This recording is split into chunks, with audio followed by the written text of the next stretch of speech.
I'm Christine Lisi. Breaking news, sources tell ESPN's Adam Schefter doctors have determined that Steelers star edge rusher TJ Watt does not need surgery on his torn pectoral muscle. He's now expected to miss about 6 weeks. Cowboys owner Jerry Jones said on 105.3 The Fan in Dallas they will not put quarterback Dak Prescott on injured reserve, said the initial 6 to 8 week timetable changed after Prescott's thumb surgery. Considering, though, the litany of issues the Cowboys have, it doesn't matter when Dak returns, believes our Bart Scott. You think in 4 weeks he's going to come to save the day? Even if he comes back in 4 weeks, he's not going to save the day. They can put a wrap on it, do whatever they want. It's going to alter the way he throws the football. They need to try and figure out how to get somebody back there that can maybe help them out. Bart Scott of Barton Hahn. Phoenix Suns, Phoenix Mercury owner Robert Sarver suspended for 1 year and fined $10 million by the NBA after a league investigation found his conduct clearly violated workplace standards because of racially insensitive and demeaning language and behavior. Sarver, in a statement, said he took full responsibility for what he's done. Summer Bonanza means more business in the fall months. Hire right with Indeed. Their integrated solution lets you schedule and conduct video interviews all in one place. Finding your next great hire has never been this easy. Get hiring at Indeed.com/credit. Matt Moscona. I'm very important. After further review. Say it one more time. After further review with Matt Moscona. And here we go. ESPN Baton Rouge, New Orleans, Alexandria. Live from the Mercedes-Benz of Baton Rouge studios. Let's ride.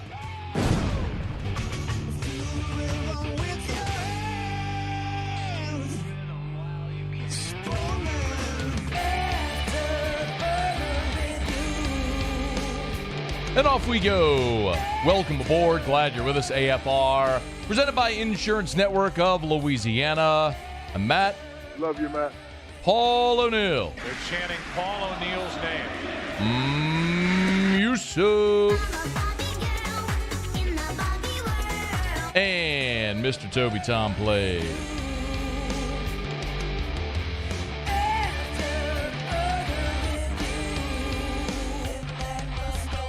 All right, we're here. Glad you are as well. Get out there and make it a good one. Ton to do. Peter Burns of the SEC Network in 15 minutes. Feinswag next hour. We'll chat with Sean Salisbury coming up in hour number 3. We always appreciate when we have Sean with us. We'll talk tons of football there. NFL Week 1 in the books. We'll talk plenty of SEC and LSU as well. We'll get to Peter Burns, talk some SEC, some LSU in about 15 minutes. I want to start with the Saints. As the Saints were making their way for what ended up being the game-winning drive, of course, Alvin Kamara left the field and went to the locker room. When Dennis Allen Monday afternoon met with reporters, he was asked for an update on Alvin Kamara. Here's what he said. Dennis, is Kamara feeling any sort of injury since he left? Yeah, he had a little bit of a rib, but I think he's going to be fine. So first of all, it is good on Cat Terrell for asking the question, because you remember it was Cat Terrell and Sean Payton who got into a little spat about her continuing to ask about injuries, and Sean saying that he wasn't going to answer questions about injuries. But Dennis Allen, a little more forthcoming there, saying that that Kamara has a rib. I mean, you have to put out an injury report in the NFL anyway. So you can't really keep everything under wraps. What does it matter if we find out on Monday or if we find out on Wednesday? Either way, you have an injury report and you have to disclose it. So that was going to happen no matter what. My first reaction to this, and we don't know the severity of this. Kamara left the game, obviously went to the locker room. We'll find out on Wednesday. So I'm not trying to overreact to the Kamara injury, but it's worth mentioning and sort of putting on the radar here on Tuesday, because this is kind of the possibility of the worst case scenario playing out if Kamara is injured and not able to go. And this is the conversation we had all offseason about needing to add to the running back room, because we all thought about the possibility of Alvin Kamara being suspended, of course. So, it was around the draft. We talked about the Saints should go draft a running back. All throughout the month leading up to the season, with so many free agent running backs still out there, as we're sort of checking off the list, if it was Sony Michel, if it was Darrell Williams. I mean, we went through a very long, Tyreek Cohen. It was a long list of free agent running backs that we talked about should the Saints bring in. In some cases, the Saints did bring in. They brought in Sony Michel for a workout. because it felt like they needed to supplement that position. I and many others were hopeful that Abram Smith would work out, the rookie free agent out of Baylor, and they obviously waived him, and then he cleared waivers. They signed him to the practice squad. And Dwayne Washington, y'all missed last week with a hamstring injury. Now, he's been mostly a special teams guy, and I don't know necessarily that you're going to add or think about Dwayne Washington as a running back option for the New Orleans Saints. I mean, maybe a last ditch, but you're down to Mark Ingram and Tony Jones Jr. is basically what it accounts for if you don't have Kamara available. So it's kind of the, again, I'm not trying to get over my skis. It's Tuesday, and we'll see how this all plays out throughout the week with Kamara. And hopefully it's nothing, and Dennis Allen didn't seem overly concerned, but that is the thing that we kind of worried about and why we talked about needing to add running backs. For what it's worth, against Tampa over the last 2 years, so since Tom Brady's been in Tampa, Kamara's played in 3 of the regular season games. Of course, the Saints won all 3 of them, and he played in the playoff game. He did not play last year in the 9-0 Sunday Night Football game. In 2020, the week one, they played week 1 in 2020, the first game with Brady and the Bucs. Saints won that one 34-23. Kamara ran it 12 times for just 16 yards. Not a great day on the ground. He had 5 catches for 51 yards. He did have a rushing touchdown and a receiving touchdown. So he scored twice in that week 1 win in 2020. They played that season in week 9. 9 rushes for 40 yards and a score. 5 receptions for just 9 yards. Saints won 38-3. That was the blowout win in the COVID season. And then last year, this was the Halloween game when Jameis got hurt. Kamara had 19 for 61 and a score. He caught 3 passes for 15 yards, and the Saints won 36-27. So Kamara's pretty productive. Oddly, his most productive game was the playoff game they lost. He ran 18 times for 85 yards, caught 3 passes for 20 yards, and the Saints lost that game by 10, 30-20. If you remember, a couple of really good punt returns early in the game by Deontay Harris, one for a touchdown that was called back, another that was deep in Bucs territory that got called back. The Saints ended up just getting a field goal out of that, but and they lost 30-20. We all know how it went. But I guess the point being, we've seen Kamara against the Bucs have his most productive game and lose, and then we've seen Kamara obviously have lesser productive games, and the Saints still win. So maybe in particular against Tampa this week, Kamara's status might not be the biggest deal if we just look at history, but I am going to be very curious to see how this offense might function if they have to make it work without Alvin Kamara. Again, I want to be very clear, very, very preliminary and very presumptive. It's just the thing that we talked about so much in the offseason, but it wasn't about Kamara being injured. It was about the possibility of him not being there because of potential suspension. And the Saints might see that depth tested this week if he's not ready to go. On the other side, the Saints will welcome in Leonard Fournette, who was just freaking amazing on Sunday Night Football against Dallas. Ran for over 120 yards if you watched it. He looked like Leonard Fournette again in an offense for Tampa that really struggled to get going. They moved the ball. They stalled out in the red zone time and time again. But Leonard Fournette was just absolutely freakish. Dennis Allen talked on Monday about containing Leonard Fournette. I wouldn't take anything away from yesterday's game and necessarily try to apply it to next week's game. Obviously, we're just getting into the beginning stages of studying Tampa. Look, we'll spend a lot of late nights putting together a plan and feel like we'll have a pretty good plan to try to go out and execute against them. It's still an unenviable task considering the way that Atlanta ran against New Orleans on Sunday. Cordero Patterson going for over 100 yards in that ball game, and Marcus Mariota had a really effective day running as well. The difference and maybe the benefit for New Orleans is when you look at Tampa and their more traditional style, those have been the offenses that the Saints have had a really good game plan against in stopping the run. So, I look back at that 36-27 game, the Halloween game last year. Brady was 28 of 40 for 375, threw 4 touchdowns, but a couple of picks. Fournette on the game, just 8 carries for 26 yards. So the Saints have done a really good job of corralling Leonard Fournette in these types of situations. So That may be a tall task again this week in the Dome, but we'll keep an eye throughout the week on Alvin Kamara, and we'll update his status as we get updates on his status. All right, it's After Further Review. We're glad you're with us here on a Tuesday edition of AFR, presented by Insurance Network of Louisiana. Better coverage for less money. You know where to find them, 293-0450 or lainsurance.net. All right, quick break. We'll come back. I want to talk with Peter Burns of the SC Network. We visit with Peter every Tuesday here on AFR. I want to talk to Peter about A&M yell practice. Do the Aggies have a shot against the Miami Hurricanes? Is Mark Stoops a possibility for the Nebraska job? Some talk there being swirled around. We'll talk SEC with Peter Burns when we come back on AFR. AFR. Tell you every single day about Darren James and Associates, powered by eXp Realty. Every home listed by every company, all in one place. Agent225.com. You know where to find them. And, of course, love telling you about Darren's creative marketing plans. He's always thinking of ways to provide you more value and a better customer service experience. Darren's latest marketing plan is the Buy One, List One Free program. If you're looking to sell your current home and buy another home in the market, you've got to call Darren James. There's just no other way to do this. Hire Darren to help you on the purchase side, and he will list your home for free for his part of the commission. If it is that simple, but if you want more information, call Darren directly. 335-7666, 335-7666, or agent225.com, especially if you're listing your home currently for sale by owner. You got to call Darren James. Agent225.com. Think real estate, think Darren James.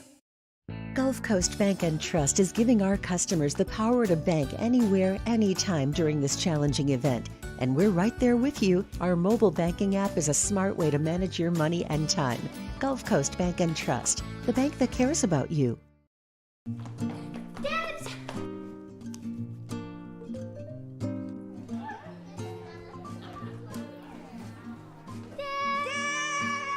Kids have staked out their place at Otter Medical Complex The Grove, where more than 30 pediatricians and pediatric specialists are all conveniently located under one roof, so you can spend less time driving and more time keeping your kids well. Yes! It's no wonder kids call dibs at The Grove.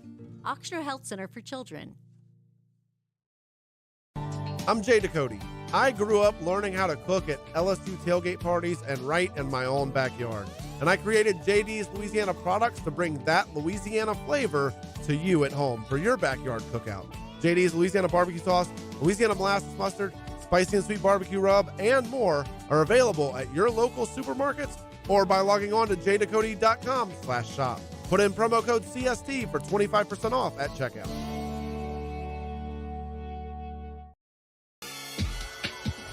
This summer, meet Acura's heroes of performance.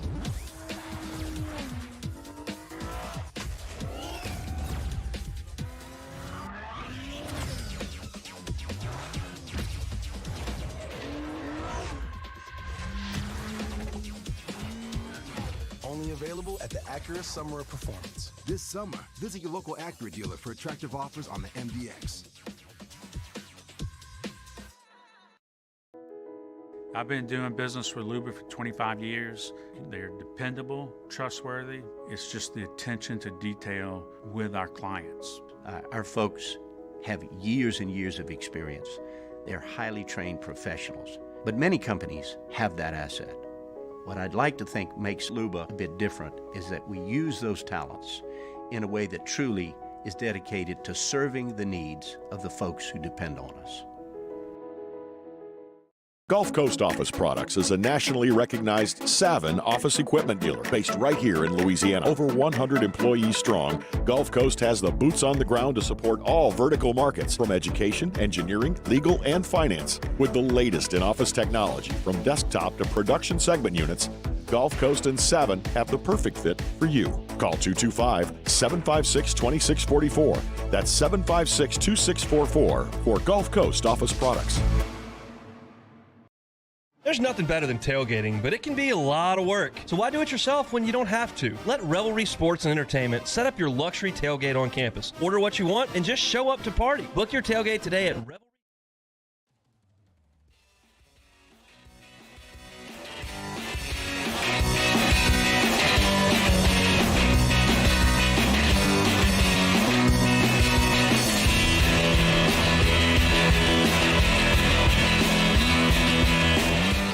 After further review with Matt Moscona, presented by Insurance Network of Louisiana. Call for a free quote to see how much you can save. 293-0450. After further review with Matt Moscona, ESPN Baton Rouge, New Orleans, Alexandria. Every Tuesday, we visit with Peter Burns of the SEC Network, courtesy of Blue Delta Jeans. PB, how are you, man? I'm doing better than Texas A&M yell leaders right now. In fact, the fact that I just said that, it probably just got wiped off the internet. They may have made a copyright, infringement thing, right? Whatever they're doing right now to get that video off the actual YouTube. I don't even know how to get something scrubbed off of YouTube. Like, what do you do, or off of Twitter? I mean, how can you even get that done? So for those who don't understand, like I guess there was some leaked footage of the yell practice at Texas A&M. And listen, like A&M, we've always known they're their own cult, right, Matt? Right. I mean, they have their own thing. This is part of their deal. But the problem is once it went viral, they kept trying to scrub it off the internet. And like they've told us, like PR 101, as soon as something becomes a deal, the last thing you want to do is you got to own it. You just got to go full bore, go own it. Because as soon as you try to start wiping things off the internet, you're done. You're done for. And yet, maybe it was Jimbo Fisher doing it, just so there's more people talking about that rather than his football team right now. Have you ever been to Midnight Yell? I have not, but I've known enough Aggie friends that say it's part of the whole. It's like me doing Shot at Bogies, right? Like it's part of the community vibe you have to do. Shots. I said shots plural, not just one. Nobody just goes to Bogies and I'll just have a nice little nightcap. No, I mean you wake up at 3 a.m. and you're like, what happened to my life?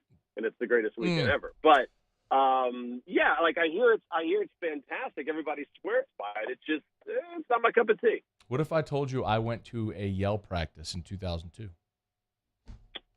So walk me through this. Like, you needed to see it? Were you trying to be give me the detail. I love college football. I like to go experience a lot of things. I went to the last game at the Old Orange Bowl in 2007. Okay. Flew down there, wanted to see it before they tore the thing down. So I've been to a lot of different venues to experience a lot of different things. And so I had a buddy who was at A&M. Me and another friend drove over to College Station 2002, watched A&M Virginia Tech at Kyle Field, just as an impartial observer, and we went to yell practice the night before. And I don't recall it being as cringe as that video. Maybe it was. It's been 20 years, but that was awful. The video was horrendous. I mean, I get it, time and place, but it was heinous. I mean, it was so cringe. Like, how could anybody look at that and think this is cool? But again, you're looking at it through the eyes of someone with common sense. And whenever you get into that A&M world, there is not common sense right now. I mean, common sense would say that if you've got one of the quote unquote quarterback whisperers, your offense would be better, right? Yeah. You wouldn't have one of the worst offenses in college football. And yet here we are. I mean, it pains me to even think the ACC has a chance in any sporting event. Any sport, I don't even care if it's lacrosse. The SEC doesn't even play lacrosse, and we still probably whip their ass, right? But the fact that I'm sitting there going that the Miami Hurricanes are looking pretty darn good going into Kyle Field, that pains me. Jimbo's crushing my soul right now. So real quick, because some people are texting the show saying, recap what happened. So basically, Midnight Yell, the A&M Yell leaders, they kind of do this it's almost like a WWE stand-up, and they were basically just insulting Appalachian State and talking about backwoods, and it was just a lot of geographically insensitive things. And on top of that, it's people doing hoedown dances, and it's a very bizarre thing. I mean, just go look at Twitter. You can find the video there. So, hey, do you think A&M let me rephrase. Do you think A&M will beat Miami? No, phrase it the way you wanted to phrase it. Do you think A&M has a shot? I was going to say, has a shot. But, of course, they have a shot. Do you think they will? Well, the thing is do they get back to just realizing that they're trying to force this Haynes King being a passer type situation, into something. He's got this like awkward Phillip Rivers type chucking move, except Rivers at least did it really well. And I mean, again, at some point you have to realize what made A&M good is that they made people want to tap out over the last couple of years running the ball, and they're not running the damn ball whatsoever right now. So yeah, they absolutely can win this game. But if they do, it feels like it's one of these survive and advance. Like, it doesn't feel like all of a sudden this offense just clicks right now. I mean, again, you put me in the situation of being a Arkansas fan or a Tennessee fan or a Kentucky fan rather than an A&M fan, and I'm all in right now. Peter Burns is with us. From something that's not going well to something that inherently is going well, Mark Stoops at Kentucky, they go win at Florida. And now, I mean, like, names get thrown out for jobs all the time.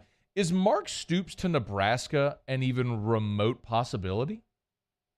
I mean, everything's remote when you start talking about stupid money that Nebraska's going to have to. I mean, whoever takes the next job should thank Scott Frost for the job that he did or the job he didn't do, because it's going to take a boatload of money. Now, you get the idea of what Mark Stoops has talked about, and him and the Coach Cal thing, and Mitch Barnhart going back and forth about basketball school, football school. Make no mistake, Nebraska is an absolute damn football school. The problem is that I don't know if I think he enjoys being in the thick of the SEC. I really, truly believe that. Now, I think it's the perfect time for him to ask for even more leverage with Kentucky football. But I wouldn't put it past him. I mean, at some point, you got to look at it. Can you compete? Is it easier for Kentucky to compete in the SEC or the Big Ten? I would say perhaps in the Big Ten a little bit easier. But the one thing I think that saves him is that he's built up so much equity there, and he loves it, and he loves the state of Kentucky. But more importantly, with the college football playoff expanding to 12 teams, this might be one of those situations, Matt, where a guy says, you know what, I can be a college football playoff contending team here in Kentucky, and I'd love to see it because he makes our conference better. That's a really good point, but there is an interesting distinction between a college football playoff contending team and a college football playoff winning team, because you're never winning a national championship at Kentucky, ever.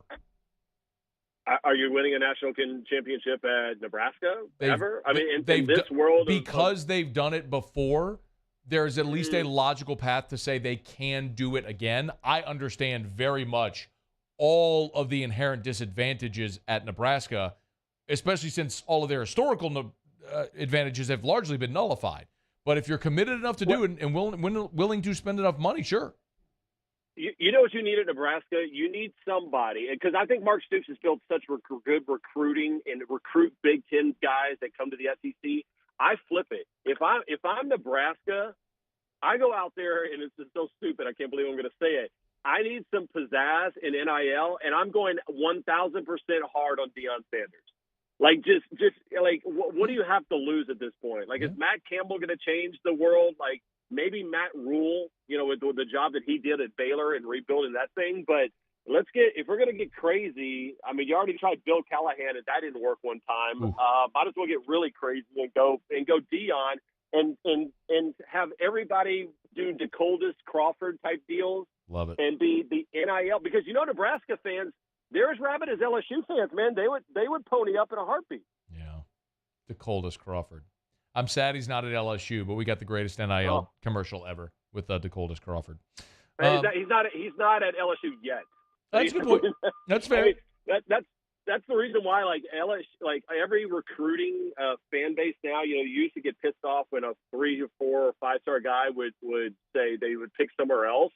Now in the transfer portal, it's like, don't ever tweet at recruits, because you never know if you didn't get the first pick. You're 50% chance you're going to get them the second time around. Hey, PB, what did you learn in the SEC Week 2? I learned, in a weird deal, I learned that Texas learned what happened to them at Arkansas, and they got a whole lot better defensively, and that's going to be so much fun when they enter the SEC in a couple years. Like, that's going to be a road trip. I mean, LSU fans know about it from that year, but I mean, Texas coming out and having fun. And I've realized, Matt, correct me if I'm wrong, but Tennessee is Ole Miss football 2021, where they could score a boatload of points, and they're going to play just enough defense to be annoying that they're going to be a tough out for a lot of people this year, much like the Rebels were last year with Matt Corral and them going to the Sugar Bowl. Vols are going to be in Baton Rouge in less than a month. It's going to be an interesting environment. I mean, it's one of those games you don't see often. So I know a lot of people here are looking forward to Tennessee coming in. What about LSU Mississippi State this weekend? Early thoughts on it? Early thoughts is I might as well take Four Loko and start sniffing catnip because I have no idea what to expect. I mean, I've been dead serious. I've had a couple of people come up to me at places here in Charlotte that know I'm a big LSU fan, and they're like, "So what do we think?" And I'm like, I could throw out 32 possibilities, and the 33rd possibility would come up. I mean, part of me looks like don't fall in love with what happened against Southern, but I'm like, when you see Butte having a little bit more fun and Neighbors smiling and Baskerville, I'm like, all right, this is more the mojo. This is the week 0 game I wish we had before Florida State. Amen. But I think Mississippi State's a better overall team. Let me put it that way. I think their execution is better than for LSU right now. Now, I think LSU has more top-tier talent, but I lean towards Mississippi State, which right now, just because precision-wise, year 3 of Mike Leach's offenses are so much damn fun to watch. I remember it in Texas Tech. I remember it at Washington State, and now we're seeing it over at State. Road team has won the last 3 in this series, by the way. Am I wrong, though? Do you have this? I mean, what is your gut feeling about this thing? Because I'm just, there's that meme of the girl takes a sip of tea and she's like, "Ooh, that's delicious. Oh, it's disgusting. No, it's delicious. Oh, it's disgusting." Yeah, I think that's what I feel about this game. I think that's this whole season for LSU. I think every game except Bama is going to end up a coin flip. I mean, it's going to end up somewhere within a 3-point spread on either side of the line, where with LSU within a field goal favorite or field goal underdog. I think that's every game except Bama. And this kills me because I want LSU to be dominant, but it's fun as hell not knowing. I joked around, my wife, who's the big Bama fan, she texted me during the Texas game, and she's like, "Is this what normal football fans feel like? To have a close game?" And I'm like, "Yes, yeah. You see, this is emotion. This is everything. We get the rise and fall of Rome in every single game. We get the true full atmosphere of it." It was 07 LSU. Every game was like that in 07. I mean, again, to me, the year 1 of Brian Kelly is a complete throwaway. It's a find out who can play, who doesn't want to buy into this thing, and then you're building towards the future, and might as well make it fun as hell. Hey, last thing, I got a text into the show from Greg who said, "I'm more interested in discussing Mark Stoops to Texas A&M." Jimbo is my feeling, and I asked that question to our guy Billy Lucci and a lot of A&M folks at Media Days. The thought was, even if they go 8-4 again this year, Jimbo's fine. What do you think? Yeah, I mean, I don't think there's a doubt because Jimbo brilliantly has built this upon 2023 and 2024. I mean, but unless this thing just goes completely sideways with him and the media and Ross Bjork, and they go 3-9 and chaos and everybody transfers out, I don't see that happening. I mean, this was not going to be their year. It's just, and by the way, they lost to a good App State team, right? This is not a team that, this was not Wichita State Baptist Tech coming in, and App State's decent. It's just they've looked embarrassingly bad, offensively. So again, I tell you what, you give Stoops the amount of 4-star and 5-star guys that Jimbo Fisher has had over the years, and you look at the development of what Stoops has done. The problem is for whatever reason, because he was at Kentucky, people don't find Mark Stoops to be that sexy pick. I mean, Florida State's totally screwed up by not going after Stoops a couple of years ago and going with Mike Norvell. But yeah. I'll leave that one alone. Wichita State Baptist Tech, WSBTU. North by North. Don't forget, it was North by Northwest Wichita State Baptist Tech. Yeah. Peter Burns, the fighting rake. SEC Network, courtesy Blue Delta Jeans, BlueDeltaJeans.com. You get to the website. One size fits all, huh? Still rocking the Blue Deltas every day, huh? Oh, dude, all the time. They'll even make you look good, Moscona. I appreciate it, buddy. Thank you. All right, PB, we appreciate you. That's Peter Burns. Joins us every Tuesday here. Check him out on Twitter at Peter Burns ESPN. It is After Further Review. We are brought to you by Relief Windows, reliefwindows.com, 288-8138, 288-8138, or reliefwindows.com. Windows, doors, siding, Relief Windows and reliefwindows.com. Remember the siding at the end of that as well. They can completely transform the look of the exterior of your home in about 2 weeks' time. Hardy plank and vinyl siding, incredible options, come finished in whatever color you want. Won't chip, crack, peel, weather resistant, fire resistant. It'll make your home more energy efficient. Learn more at reliefwindows.com, reliefwindows.com, or walk into the Relief Windows showroom on Airline Highway in Prairieville. If you're going south on Airline out of Baton Rouge, just look to your right once you cross Highway 42. I mean, it's just a couple hundred yards on the right. It's Relief Windows and reliefwindows.com. All right, it is after further review. Muse, are we going to have our Mike Leach quote of the day today? Yeah. Okay, good. I'm looking forward to this. We're going to introduce, because it is State Week, Muse. I was walking by the second floor studio earlier today, and Muse was just playing an expletive-laden rant by Mike Leach. I stopped and he's the best. I love him. I stopped and walked by. I was like, well, what are you listening to? And it was a Mike Leach rant from Texas Tech. Yeah, it's the year after the Graham Harrell, Michael Crabtree year, and they're not doing great, and he just tears into the team in the locker room post game. Pretty sure they actually won that game that he's doing that after. He was cursing so much. A lot. What? And there's a camera right in his face. Yeah. It's like, why would you let someone record this? Didn't care. Had a point. He had a point, Matt, that he had to get across. Because you let him record because you don't care. Yeah. You'll lock Craig James's son in a closet for hours at a time. That's Mike Leach. Okay, it's after further review. Quick break. We'll go around the SEC. Stick around. AFR. Tuesday shows are brought to you by Insurance Network of Louisiana. Better coverage for less money. You know where to find them. Online at lainsurance.net, lainsurance.net. As a matter of fact, yesterday, this stinks, but yesterday, rock hit my windshield and the crack started running. It's like halfway down my windshield now, so I got to get my windshield replaced. One of the things that I know is that I get free windshield replacement with my auto insurance that I got through Insurance Network of Louisiana. So it's not just switching to cheap insurance to get you cut rate policies. It's you're getting better coverage from some of the top-rated insurance providers in the world at a lesser price.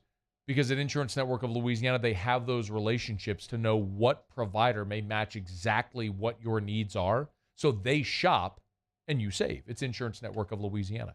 293-0450, 293-0450. Call right now, 293-0450, or check them out online at lainsurance.net.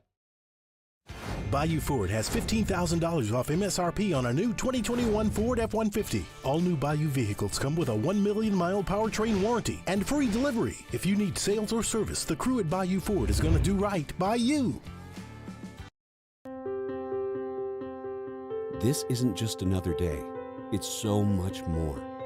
Kelly's life was put on hold when her auctioneer primary care doctor discovered a rare blood disorder. Her doctor connected her to an auctioneer care team of cancer, heart, and kidney specialists.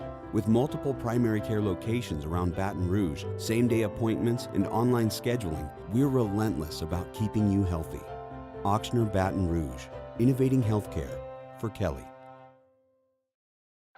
Oh, hey, what's up? It's Big D and Bubba, 100.7 The Tiger Morning Show. We'd love for you to join us every weekday, 4 a.m. till 9 a.m. Yeah, everything you want in a show. Country music.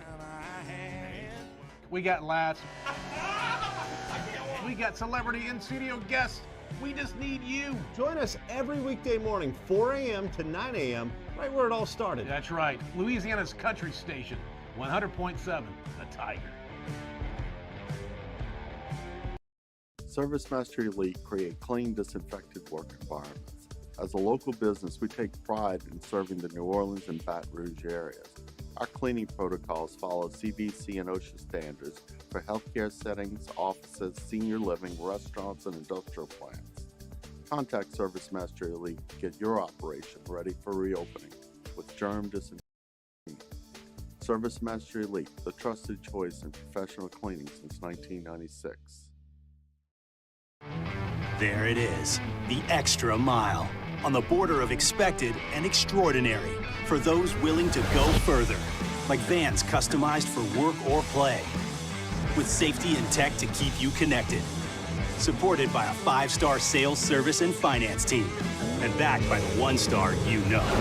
So go the extra mile. It's never crowded, because so few have what it takes to go there. Mercedes-Benz Vans. I've been doing business with Luba for 25 years. They're dependable, trustworthy. It's just the attention to detail with our clients. Our folks have years and years of experience. They're highly trained professionals, but many companies have that asset. What I'd like to think makes Luba a bit different is that we use those talents in a way that truly is dedicated to serving the needs of the folks who depend on us. Gulf Coast Bank and Trust is giving our customers the power to bank anywhere, anytime during this challenging event. And we're right there with you. Our mobile banking app is a smart way to manage your money.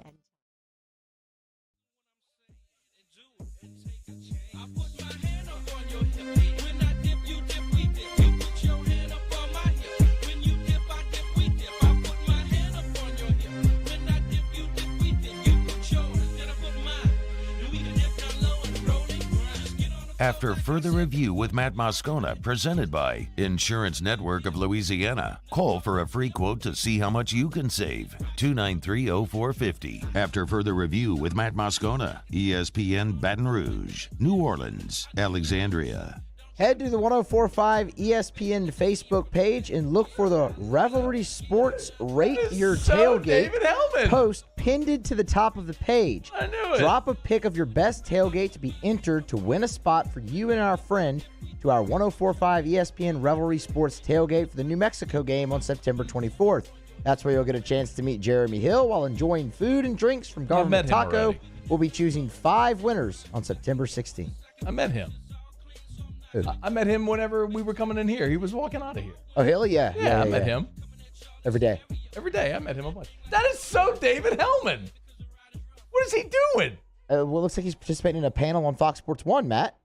So I just pulled him up on. So David Hellman went to LSU. If I'm not mistaken. He's a homer, too.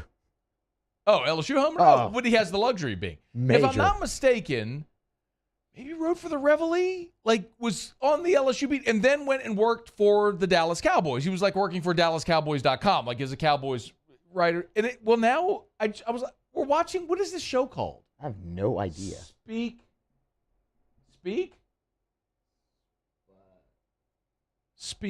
That's what it says. All it says is Speak. It says Speak. Okay, that's the name of the show.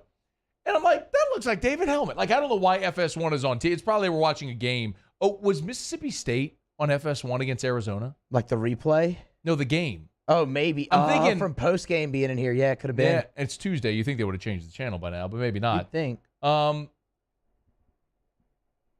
it's never on FS1. I'm like, that looks like David Hellman. I was like, is that Hellman? That's freaking Hellman. Like, that is Hellman. So I looked him up on Twitter. David Hellman, Cowboys coverage for Fox Sports, and Speak on FS1. There you go.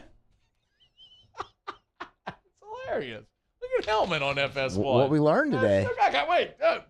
You can't have mine, Muse. That's mine. Okay. What we learned, Hellman.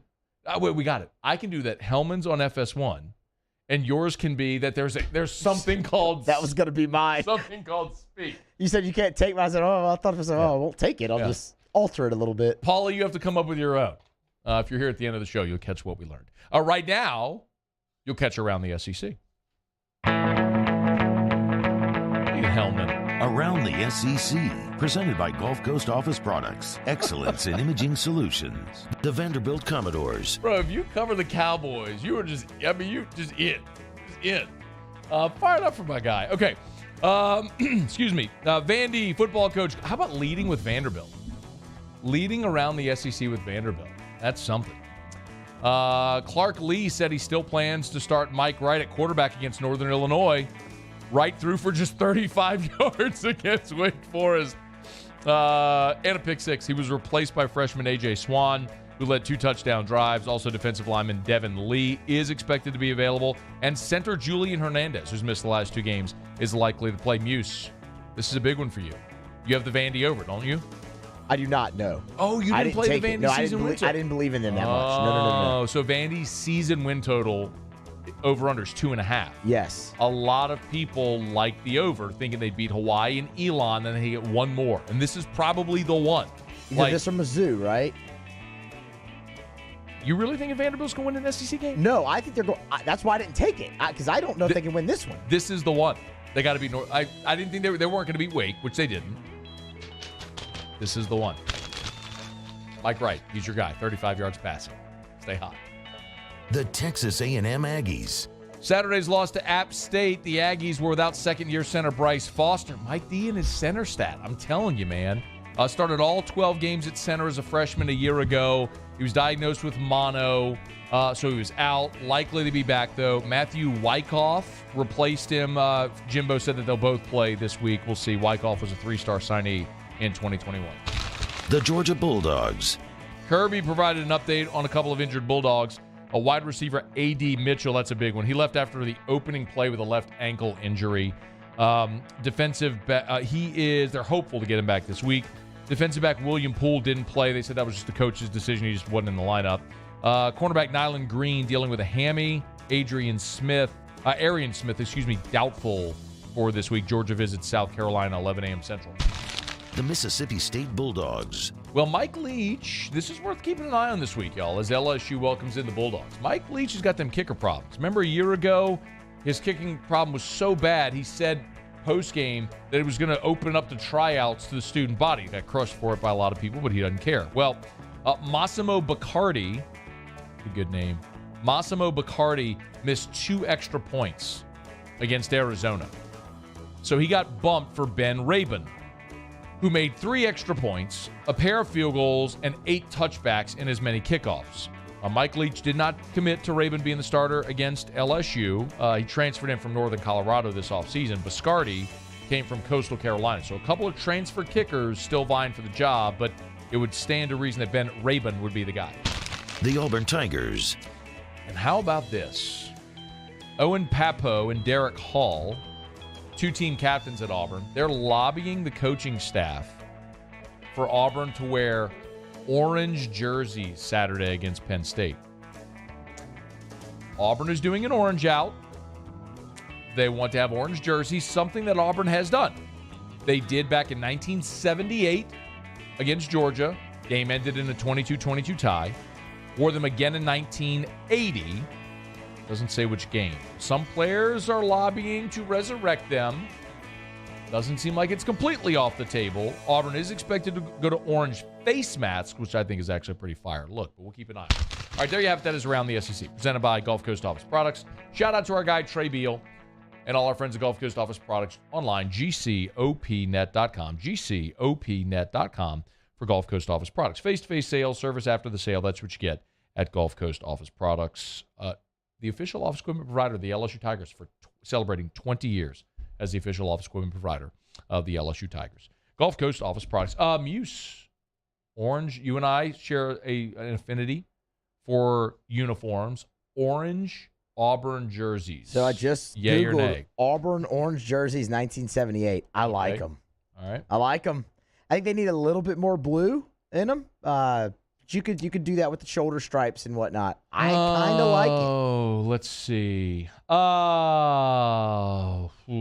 Okay, Paulie, I'll pull this up here. I just Googled it as well. See, you just need more blue with that white stripe that's on their sleeves.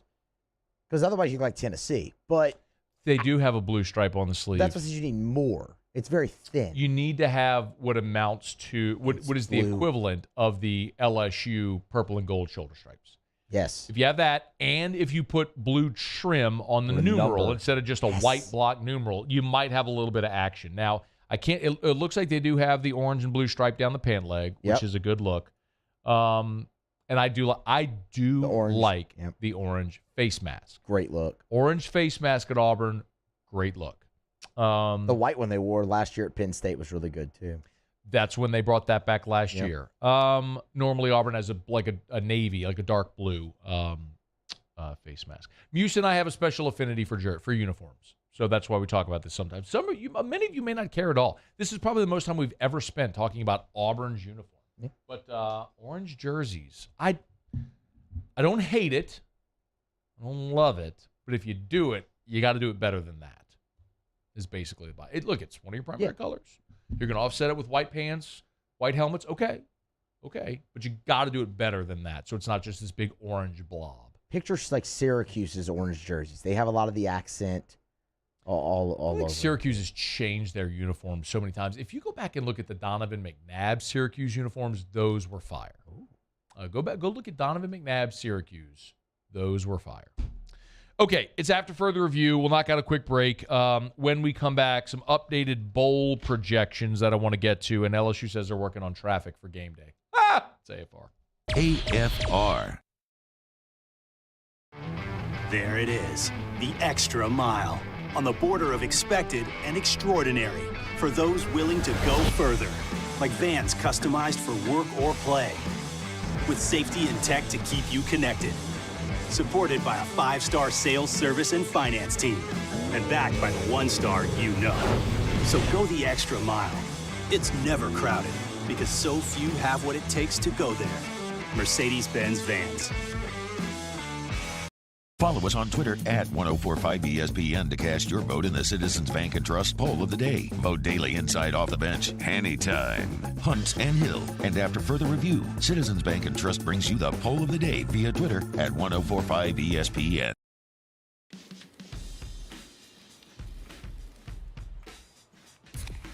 Light beer shouldn't taste like water.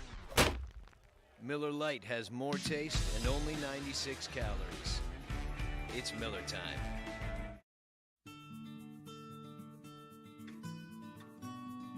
This is a house call.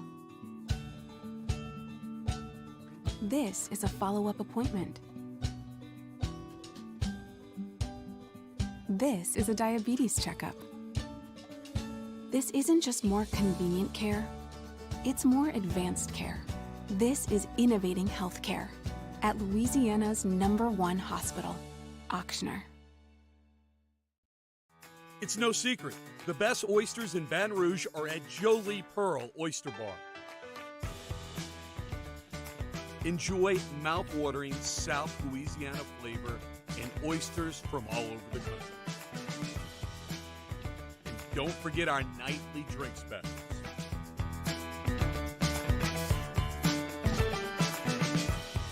Jolie Pearl Oyster Bar, located in downtown Baton Rouge. Eli's always been into grilling. It took us a while to see it, but the signs were there. What are you doing, Eli? I knew grilling was my thing. I have been talking about it throughout my career. Happy with the results? I am. Got the new grill from barbecueguys.com. It performed great. My advice, as I always told my boys, do more of what you were born to do. Barbecue Guys, for those who were born to grill. You want cheese on your burger, Pops? I'll take a little cheese. Crime has serious consequences, but anyone can make a mistake. If you find yourself in trouble with the law, know that you have rights, and it's okay to demand them. The law offices of O.C. Brown are here to protect you and your rights. Felony or misdemeanor, DUI or drug charge. No matter what crime you're accused of, you still have rights. Let the law offices of O.C. Brown uphold them. Call 225-343-1111. Your law firm for a lifetime. I'm Jay Ducote. I grew up learning how to cook at LSU tailgate parties and right in my own backyard. And I created JD's Louisiana products to bring that Louisiana flavor to you at home for your backyard cookout. JD's Louisiana barbecue sauce, Louisiana molasses mustard, spicy and sweet barbecue rub, and more are available at your local supermarkets or by logging on to jducote.com/shop. Put in promo code CST for 25% off at checkout.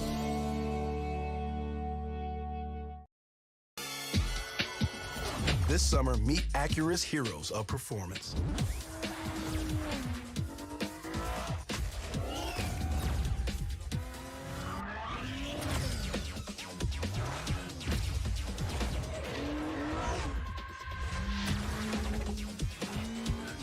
Only available at the Acura Summer of Performance. This summer, visit your local Acura.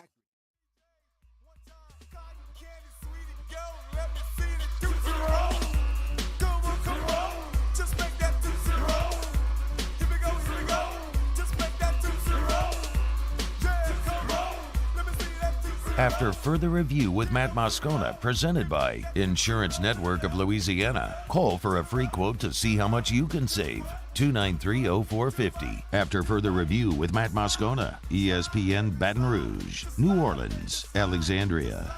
Muse went with the dip and Tootsie Roll. This feels like every high school dance party that I ever went to. I'm looking forward to the rest of the day. Game day traffic was a nightmare. Did you, Muse, did you go at all to campus? No. So you were at Rouse's. Paula, you didn't go. So none of us went out to campus. I mean, I've heard all the stories, obviously. Can't completely empathize with you, but we heard Cole Kublik tell us, they stay at the Hilton downtown. It took him 2 hours to get from the Hilton Capitol House to campus, just coming straight down Nicholson. So, disaster. Cody Worsham, of course, the LSU spokesperson, said there was a lack of execution in the postgame.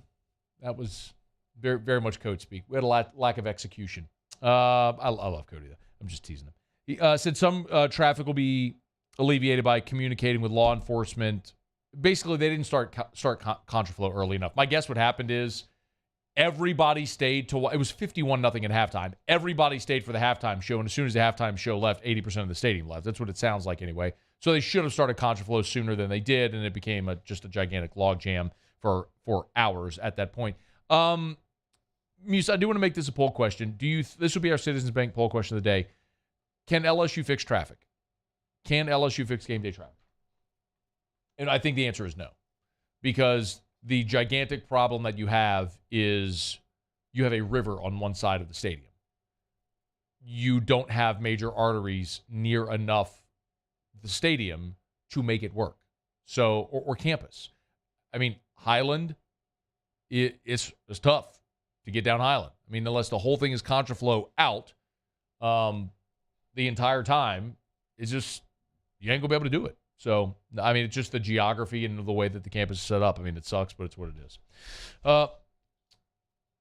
Okay, thank you. Okay, we got some breaking news with the Saints. We'll get to that, and that's actually part and parcel of where we started with Alvin Kamara's injury. They've added a running back. We'll get to that coming up after the top of the hour. There is updated bowl projections here. This is from USA Today. All right, they've got LSU playing Central Florida in the Birmingham Bowl. So yesterday we went through this, didn't we? LSU Birmingham Bowl. One projection had LSU in the Liberty Bowl. I don't understand this whatsoever. They've got Oregon, Mississippi State in the Las Vegas Bowl. Vegas, baby, Vegas! I'm never going to let this die down until LSU goes and plays in the Las Vegas Bowl. Vegas, baby, Vegas! For the life of me, cannot imagine why at all if you are the Las Vegas Bowl, Vegas, baby, Vegas! Why? It's funny that you're playing that drop because we have another drop that's coming back here in just a moment. You want to give him a hint? Give him a hint, Muse. Murray, present. In 7 minutes, that drop returns. If you're the Las Vegas Bowl, why would you want any other fan base in LSU? It just doesn't make sense. Mississippi State, Auburn, Florida, it just doesn't matter. I mean, if you're going to have a middling SEC program with a mediocre season coming to Las Vegas and you want people to buy tickets and go to hotels and spend money and party and buy drinks, like what fan base would you want more than LSU? The opponent doesn't even matter. But yes, you want LSU in the Las Vegas Bowl, and I want that to happen very much. I'm going to lobby to the earth's end for this to happen. It has to happen. All right, it's after further review. We're brought to you by the Williamson Eye Center. 924-2020, 924-2020. One of the things there that goes hand in hand with John Emery's return is we're going to get to see John Emery's see if his pass catching ability has improved. I'm excited about this. John Emery is a patient of Dr. Blake Williamson's. He had his LASIK done a year ago at the Williamson Eye Center, and we were, part of the thing with John was he struggled to catch the ball, and they learned that he had an eye issue. And so he went to Dr. Blake Williamson, and Dr. Blake Williamson did John Emery's eye surgery. And we were supposed to see it last year. Of course, John didn't get to play last year, and now didn't get to play the first 2 games of this season. So John Emery makes a few receptions on Saturday.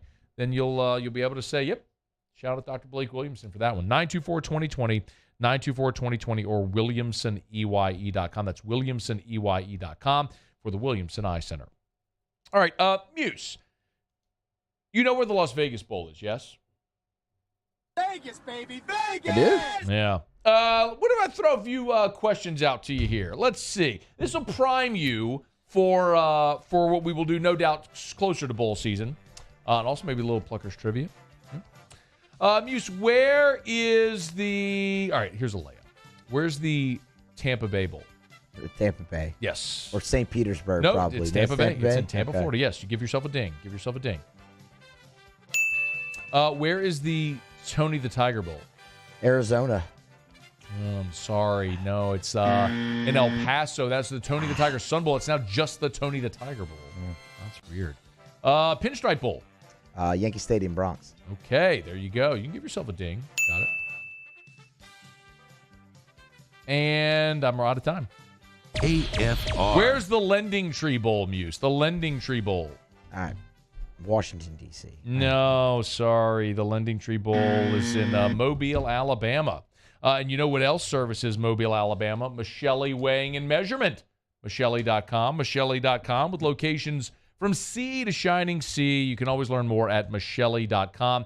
Get a list of all of their services, the different industries that they service. Bottom line is, if you weigh or measure something, they sell, service, rent the products that you use to weigh and measure. Installations, calibrations, repairs, preventative maintenance for all your scales and measurement equipment. You go to the airport, you put your suitcase, your luggage on the scale. It's a Michelli scale. So many places all over the country you use, and sometimes it's not just for industrial that you may never see. The food that's packaged, all of that's weighed and measured, large part it's equipment that Michelli services. Michelli.com, Michelli.com. Check them out online at Michelli.com. I've been doing business with Luba for 25 years. They're dependable, trustworthy. It's just the attention to detail with our clients. Our folks have years and years of experience. They're highly trained professionals. But many companies have that asset. What I'd like to think makes Luba a bit different is that we use those talents in a way that truly is dedicated to serving the needs of the folks who depend on us. Bayou Ford has $15,000 off MSRP on a new 2021 Ford F-150. All new Bayou vehicles come with a 1 million mile powertrain warranty and free delivery. If you need sales or service, the crew at Bayou Ford is going to do right by you. Gulf Coast Office Products is a nationally recognized Savin office equipment dealer based right here in Louisiana. Over 100 employees strong, Gulf Coast has the boots on the ground to support all vertical markets from education, engineering, legal, and finance. With the latest in office technology, from desktop to production segment units, Gulf Coast and Savin have the perfect fit for you. Call 225-756-2644. That's 756-2644 for Gulf Coast Office Products. This isn't just another day. It's so much more. Kelly's life was put on hold when her auctioneer primary care doctor discovered a rare blood disorder. Her doctor connected her to an auctioneer care team of cancer, heart, and kidney specialists. With multiple primary care locations around Baton Rouge, same-day appointments, and online scheduling, we're relentless about keeping you healthy. Auctioneer Baton Rouge, innovating healthcare for Kelly. Oh, hey, what's up? It's Big D and Bubba, 100.7 The Tiger Morning Show. We'd love for you to join us every weekday, 4 a.m. till 9 a.m. Yeah, everything you want in a show. Country music. We got laughs. We got celebrity in-studio guests. We just need you. Join us every weekday morning, 4 a.m. to 9 a.m., right where it all started. That's right. Louisiana's country station, 100.7 The Tiger. Service Mastery Elite create clean, disinfected work environments. As a local business, we take pride in serving the New Orleans and Baton Rouge areas. Our cleaning protocols follow CDC and OSHA standards for healthcare settings, offices, senior living, restaurants, and industrial plants. Contact Service Mastery Elite to get your operation ready for reopening with germ disinfection cleaning. Service Mastery Elite, the trusted choice in professional cleaning since 1996. Le posso offrire un caffè? Le posso offrire un caffè? Andiamo insieme da me, non c'è. Call Mr. Electric today for electrical repairs, upgrades, and installations.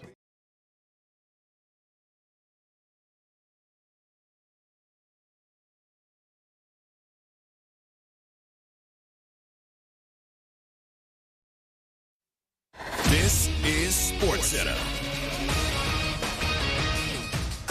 I'm Christine Lisi. Phoenix Suns Phoenix Mercury owner Robert Sarver suspended for 1 year and fined $10 million by the NBA after a league investigation found his conduct clearly violated workplace standards because of racially insensitive and demeaning language and behavior. Sarver in a statement said he took full responsibility for what he's done. Cowboys owner Jerry Jones told 105.3 The Fan they won't put quarterback Dak Prescott on injured reserve after thumb surgery. Believes he's got a chance to return within 4 games. Added the initial 6 to 8 week timetable changed after the surgery. Jones is sending a message to his Cowboys, says ESPN's Jeff Saturday. We can get better in areas that we know we need to improve on even with Dak healthy while he's injured, and then when he comes back, we hit the ground running. That's what Jerry's selling to the locker room, and I like where his head is. If it's possible without putting Dak in significant risk, I would do the same. Jeff Saturday on Greeny. Steelers linebacker TJ Watt will not miss the rest of this season. He doesn't need surgery on his torn pectoral muscle, is now expected to miss about 6 weeks, reports ESPN's Adam Schefter. How would you love a chance to save some money on car insurance? Geico can help. Switch today and see all the ways you could save with great rates and discounts. It's easy. Simply go to geico.com to get a rate quote and get started seeing how much you could save. Matt Moscona. I'm very important. After further review. Say it one more time. After further review with Matt Moscona. And here we go. ESPN Baton Rouge, New Orleans, Alexandria. Live from the Mercedes-Benz of Baton Rouge studios.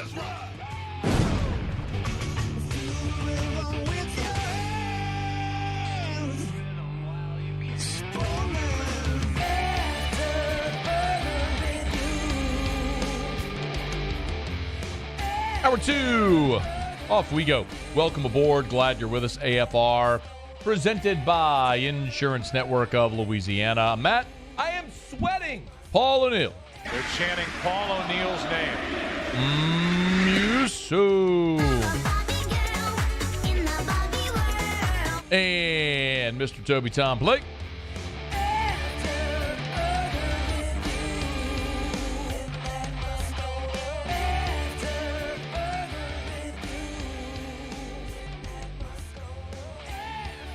All right, we're here. Glad you are as well. Get out there and make it a good one. We will get to, in addition to the Saints practice squad that I was intending to talk about, but there's a different one up. We'll start hour 2 here with a little bit of breaking news. Latavius Murray is back. Saints have confirmed it on their Twitter account. The Saints have signed Latavius Murray to the practice squad. So let's kind of put the pieces together here for you of this puzzle. We did learn also Muse corresponding move. Because Saints released Dejon Dixon from the practice squad. Okay, so Saints have released Dejon Dixon to sign Latavius Murray. Of course, you have a roster. Murray, so if you add a player, you have to subtract a player. So in adding Latavius Murray, present. They subtract Dejon Dixon. So, okay, let's kind of piece this together a little bit for you. On Sunday, Alvin Kamara left the field in the fourth quarter, went to the locker room. On Monday, this was Kat Terrell asking Dennis Allen about Kamara leaving the field on Sunday. Dennis, is Kamara feeling any sort of injury since he left? Yeah, he had a little bit of a rib, but I think he's going to be fine. A little bit of a rib. I love ribs. Ribs. I had ribs for lunch. That's why I'm doing this. He had a rib. Kamara did. So,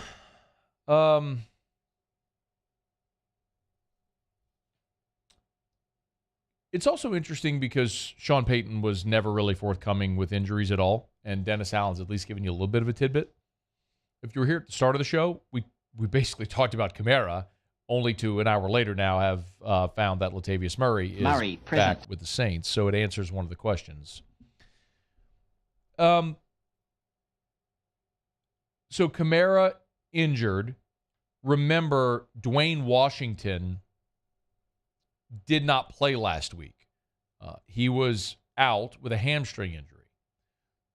So on Sunday, you were down to Kamara and Mark Ingram. And remember, you've got Tony Jones Jr. as well still there. The Saints signed Abram Smith to the practice squad. Well, Field Yates reported that with Elijah Mitchell on IR, the Niners brought in a bunch of running backs for workouts. Devontae Freeman, Tevin Coleman, Nate McCrary, Abram Smith, LaMichael Piron, others. Ultimately, they signed Marlon Mack. So Abram Smith is still on the Saints practice squad. So you've got Mark Ingram, Alvin Kamara, Dwayne Washington, Tony Jones Jr., and then Abram Smith on the practice squad. However, Dwayne Washington was unavailable last week, and now Kamara's got this rib injury. So deductive reasoning would lead you to believe that there's something more going on with Kamara. You wouldn't add a starting caliber, a Sunday caliber player without another Sunday caliber player being gone. This isn't plucking a developmental guy to stash on your practice squad to build up. This is a guy who you say, okay, we know him. He knows us. He knows our offense. He knows the personnel. We're familiar with all of this. It's a very natural, easy fit bringing Latavius Murray back into the fold. Present. Now, with Murray in particular, of course, he was in New Orleans in 2019 and 2020. They did not re-sign him in 2021. He played a season ago with Baltimore, played in 14 games, started 6 times, ran 119 times for 501 yards, averaged over 4 yards a carry, which he's done pretty consistently. Even in his years in New Orleans, he averaged 4.5 yards a carry, 4.4 and 4.5 in 2019 and 20 respectively. So he's basically, even as he's gotten up in age and to 30 years old, he's 32 right now, and we all know typically with a 30-year-old running back, the production falls off the shelf. With Murray, he has been able to stay healthy. He played in 14 games a year ago with 6 starts, played in 15 games his last year in New Orleans, played in all 16 games in 2019. I mean, he's been a durable back. Like, that much is undeniable with Latavius Murray. Murray, present. And the yards per carry average has held steady. His best year was his rookie year at 5.2, but then it's 4, 3.9, 4.1, 4.4, 4.5, last year 4.2. So he's been consistent. He's not explosive, he's not dynamic, but he has been consistent at 32 years old, and so you know the player and he fits. The bigger concern here is with Alvin Kamara, because what this signifies is you're not sure Kamara is going to be good to go for Sunday. So it makes sense. If you're not sure, you bring in Latavius Murray now, present. So that way you've got him for the week. He can sort of reacclimate to the offense, get to know his teammates, whatever. And if it comes to it on Sunday and you got to activate him or sign him from the practice squad to the active roster, you do it. So I get why you do it now. And this answers the question. Look, we spent so much time this offseason talking about the running back spot because the thought was Kamara's going to be suspended. After the fight in Vegas, our thought all along has been you're probably going to see a 6-game suspension for Alvin Kamara. So how do you handle the running back room? Plus, I've told you I'm not bullish on Mark Ingram. Now, Ingram ran hard on Sunday. He had only 4 carries, but he ran for over 20 yards, and he ran hard. I'm good with that. As a guy that's going to block for you, give you 4 carries, and just spell Alvin Kamara, fine. But if you're trying to count on Mark Ingram, I have a problem with that. That's why I hated the 2-point conversion call. I don't mind calling a single wing play, but do it with Taysom Hill, not Mark Ingram in that situation. But now, if again, the whole thing this offseason was if you're going to miss Kamara for 6 games, you can't go in there with Mark Ingram and Abram Smith or Tony Jones, Dwayne Washington. You've got to have another Sunday caliber back. Dwayne Washington's a good player, but he's primarily a special teams guy. Tony Jones Jr. was great last year in the preseason, but we saw him in the regular season. We got an opportunity. He wasn't good. So that's why they ultimately made the trade to bring Mark Ingram back from Houston, because Tony Jones wasn't ready to fill that role. So I get why you're bringing him back right now. The concern is, what does this mean for Kamara? Because if Kamara's not there, then that's a huge issue. Now, I did run through this a bit ago, but again, if you missed it, Kamara in the last 2 years has played in 3 of the 4 regular season games against Tampa. He missed last year's 9-0 game. But he played in the other 3, which were all, of course, all Saints wins. The Saints haven't lost to Brady and the Bucs in the regular season. Oddly, his most productive game was the postseason game in the divisional round when they lost in the Dome in 2020. He had 18 rushes for 85 yards, 3 receptions for 20, and they lost 30-20. Now, in the COVID year, that week 1 game, the 34-23 game, the first great game of the Brady era that was in the Dome, and they picked 6 Brady at the end. He had both a rushing and receiving touchdown. In week 9, he had 9 carries for 40 yards, 5 receptions for 9, but that was the 38-3 whitewashing. And then last year, he played in that Halloween game when they won 36-27, the game where Jameis was hurt, and ran 19 times for 61 yards and a score of 3 catches for 15 yards. So Kamara has been productive against Tampa, but oddly, his most productive game was the game that they lost in the postseason. You always want Alvin Kamara on the field. Don't misunderstand me. Look at what happened with the Saints offense when you played Tampa. You didn't have Kamara. You scored 9 points in the one game that you didn't have him. I'm not saying that's completely a result of Kamara being on the field. I look at the quarterback situation. That's another gigantic problem with what happened last year and all of the injuries. Of course, you'd rather Alvin Kamara. The big question is, can the combination or some combination of Mark Ingram and Latavius Murray carry the load for you on Sunday if you have to?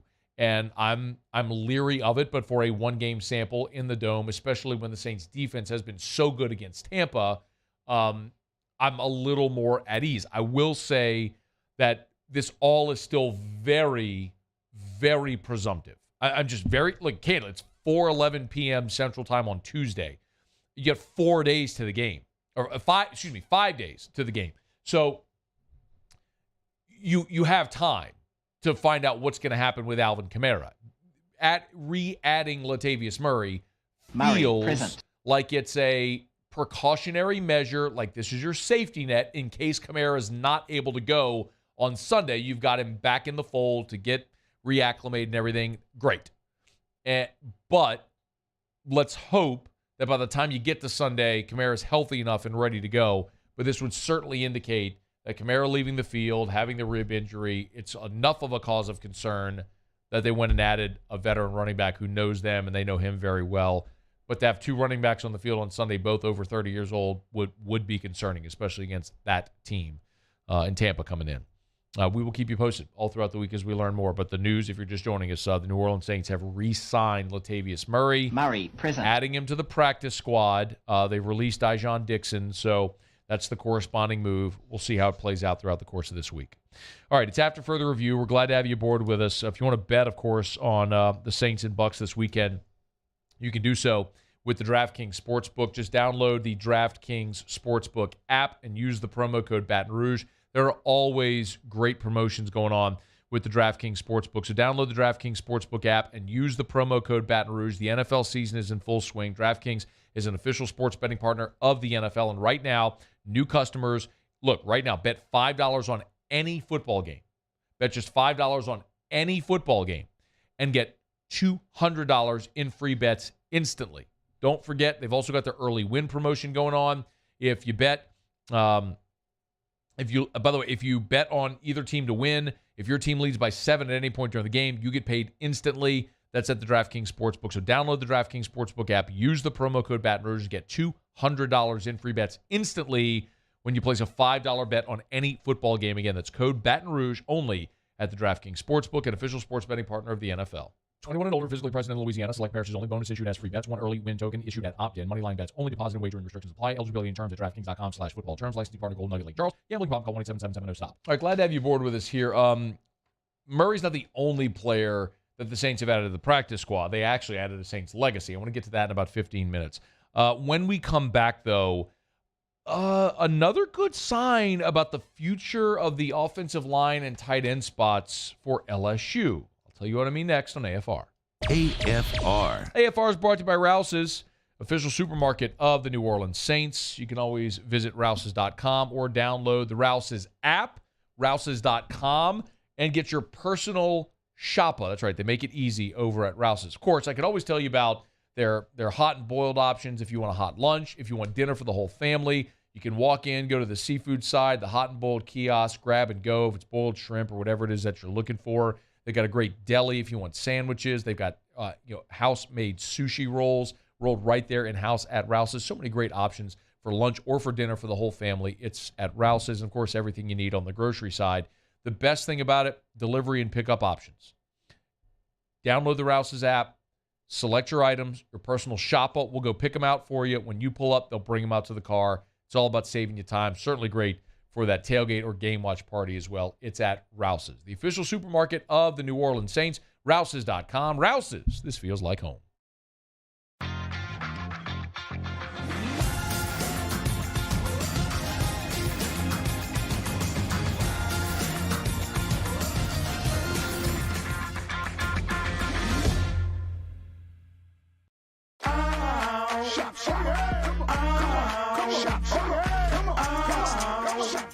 Order curbside pickup online or with Rouse's Market Shopping app and let Rouse's personal shopper shop for you. Curbside pickup is free and you pay the same price for groceries as in-store. Use code SAINTS20 and save $20 on orders of $100 or more. That's curbside convenience. Shopper style. Oh, yeah! Bayou Chrysler Dodge Jeep Ram has $12,000 off MSRP on all new 2022 Ram Black Widow trucks in stock. All new Bayou vehicles come with a 1 million mile powertrain warranty and free delivery. If you need sales or service, the crew at Bayou is going to do right by you. I've been doing business with Luba for 25 years. They're dependable, trustworthy. It's just the attention to detail with our clients. Our folks have years and years of experience. They're highly trained professionals, but many companies have that asset. What I'd like to think makes Luba a bit different is that we use those talents in a way that truly is dedicated to serving the needs of the folks who depend on us. It's no secret, the best oysters in Baton Rouge are at Jolie Pearl Oyster Bar. Enjoy mouth-watering South Louisiana flavor and oysters from all over the country. And don't forget our nightly drink specials.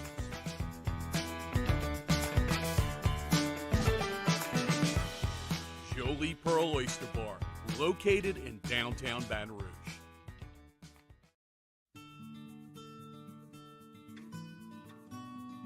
This is a house call. This is a follow-up appointment. This is a diabetes checkup. This isn't just more convenient care, it's more advanced care. This is innovating healthcare at Louisiana's #1 hospital, Auctioner. There it is, the extra mile, on the border of expected and extraordinary for those willing to go further, like vans customized for work or play, with safety and tech to keep you connected, supported by a 5-star sales, service, and finance team, and backed by the 1-star you know. So go the extra mile. It's never crowded, because so few have what it takes to go there.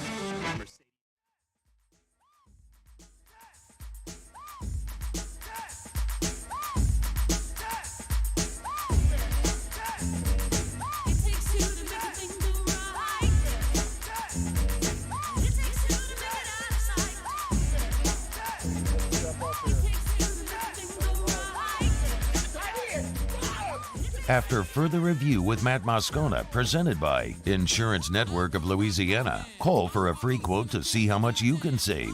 293-0450. After further review with Matt Moscona, ESPN Baton Rouge, New Orleans, Alexandria. Oh, when Brian Kelly met with the media on Monday, he was asked about the offensive line. This is 16 Muse, if you would. He was asked if he found his 5 starters, considering they had a little bit of a shuffle from week 1 to week 2. Here's what he said. We were pleased with that starting 5. I think you can expect to see that moving forward. I think there's some guys that I think distinguished themselves. The 2 freshmen, Emory Jones, played well. I think you'll see more of him in the rotation. But I feel pretty confident to tell you here today that the way it graded out was what we were hoping for. And there's still going to be a need to rotate guys in. Cam Wire's still going to have to play for us. Tremont Short's still going to have to play for us. There's still going to have to be rotations within this group. It's not 5 for the whole game. But I just think you add Emory now. He did some really good things on Saturday. So it means you have 8 that you trust. Left to right, Campbell, Dellinger, Turner, Bradford, Frazier. You heard specifically Brian Kelly mention Emory Jones, and then Wire and Shorts going to have to play. So that's 8. That's 8 linemen that you like. 2 of them are true freshmen. 2 of them are transfers. And then that leaves Wire, Bradford, and Dellinger, who have been here and are working in either new spots or the same spot where they've been. We today, Michael Koppel, Shea Dixon, and I, if you're not familiar, started a show that's going to air on Tuesdays on WBRZ Plus called Sports Takeover. So it's 6 o'clock news on Channel 2. After that, it's 6:30 on WBRZ Plus, which in Baton Rouge is Cable 11, or streaming on WBRZ Plus on your streaming services if you want to check it out. So we record the show earlier in the day on Tuesday, and it airs at 6:30, and then re-airs. But we were having this conversation today, and so this is a little primer. If you watch the show, you'll see it. But I think this is an indicator of a couple of things. First, just how much Brian Kelly and his staff is still getting to know their team. I mean, some of these guys were here in spring. Not all of them were. Emory Jones was not here in spring. Emory Jones didn't show up until June for workouts, and the first time they saw him on the field with pads on was camp. So that is a new development. They're still learning their team and who can do what. So that's part why you're going to continue to see this rotation. But John Emery's coming back this week, and we kind of had the conversation about, can LSU run the ball? And in particular about this week, because LSU is going to be taking on Mississippi State, and what State wants to do. They want to go tempo. They want to throw it around the yard. The whole air raid, we know what they are, and one way that you mitigate that is you run the football. You control the line of scrimmage. You keep a good way of playing defense is ball control offense. I mean, that the old adage. And part of the conversation was being excited about John Emery coming back, and I am too. I'm excited for John to get his opportunity. Lord knows he's waited long enough for it, and had to persevere through a lot over the last 2 years. But the thing that I brought up was the best running back LSU's ever had was Leonard Fournette. Physically, LSU's never had a talent like Leonard Fournette. 2015 was something unlike any of us have ever seen until they went to Tuscaloosa. And how did the best running back in LSU history do against that defensive line? I don't care how good or talented you are. If your line can't block, you're not going anywhere. And I think that's the challenge LSU is going to have this week. And when they face really good defensive lines, like they did against Florida State, like they did this week, like they will when they face Alabama, you're just going to face really talented defensive fronts that are just physically better than your offensive line, and it's going to be hard to run the football. So in this week in particular, I will be very curious to see how Mike Denbrock and this offensive staff game plan to run the football. Because it's not going to be line up out of the shotgun, with an offset eye or the pistol, and just hand it to John Emery and let him run, in the B gap. It's just not going to work this week or any week, because LSU, as we've seen, is just not good enough there yet to be able to win those trench battles against teams that are physically dominant. And Mississippi State, their defensive front is that. I mean, that's one of the things we talked about. Brian Kelly talked about as well when he was talking about Mississippi State, where he was talking about State's defensive front being so good. He even, it was Cole Kublik yesterday was talking about how dirty they are. Not dirty in a negative way, but willing to do the dirty work. I mean, that's a strength of that group going against a weakness or unknown of LSU's makes that really, really challenging this week. So they're still shuffling there on the offensive line. I do like Emory Jones. I am very, very optimistic. About the future of LSU's offensive line.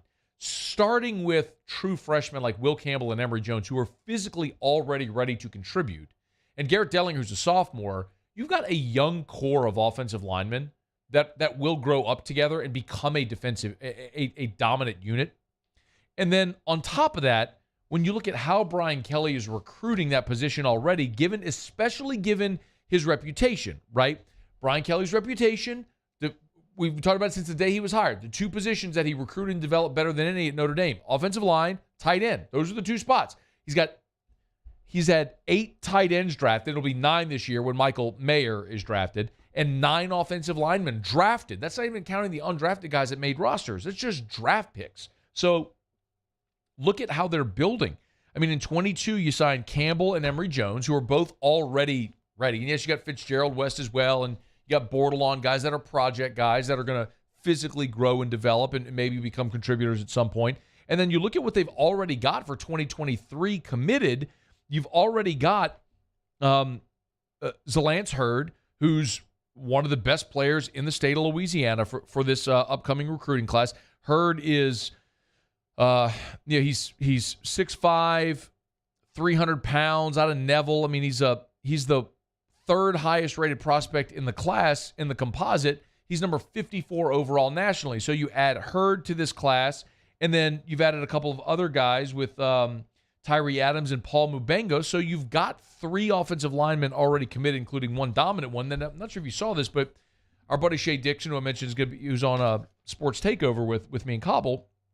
Shea at on 3, Bengal Tiger on 3, has crystal balled LSU to land Kyle Richardson. Kyle Richardson is a 6'5", 300-pounder out of Georgia. And I'm sorry. Forgive me. I'm sorry. I was reading the wrong name. DJ Chester. My apologies. I was reading the wrong name. I think this story was by Kyle Richardson. Anyway, DJ Chester is a 4-star, 6'5", 300-pound offensive lineman out of Georgia. And Shea has crystal balled DJ Chester to LSU. So you'd be talking about another highly ranked 4-star prospect on the offensive line to sign with LSU if they're able to get him. Now, I mean, that's Shea's obviously opinion, but Shea's as good as anybody in this business when it comes to these types of things.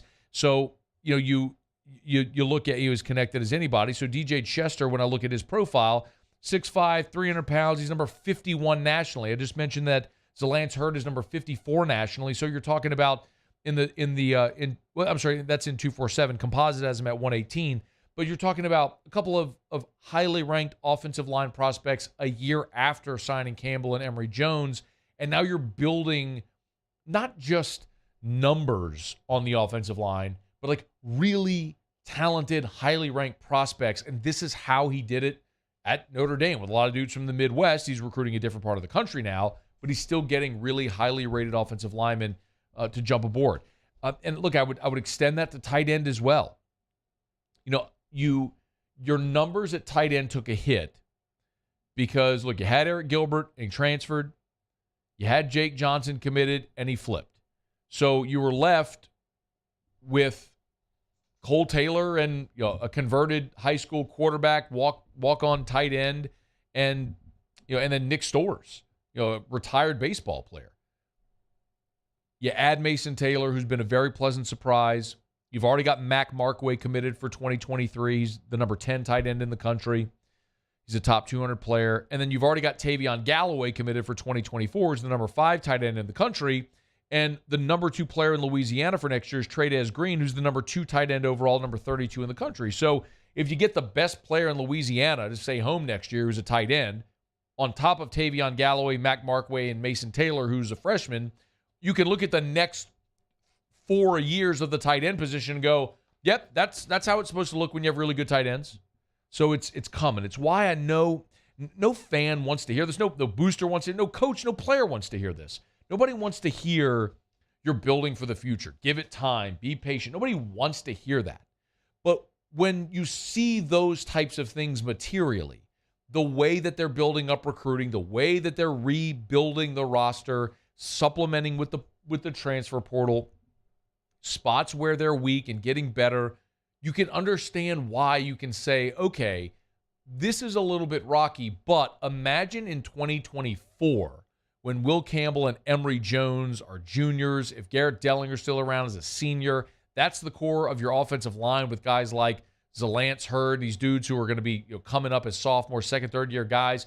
You're looking at a really dominant group up front and a bunch of freak show tight ends and Walker Howard as your quarterback. I mean, you understand, like, you can look ahead and say, oh, okay, I get it. Yeah, that's going to be really tough for a lot of teams to deal with. You just got to be patient to get there.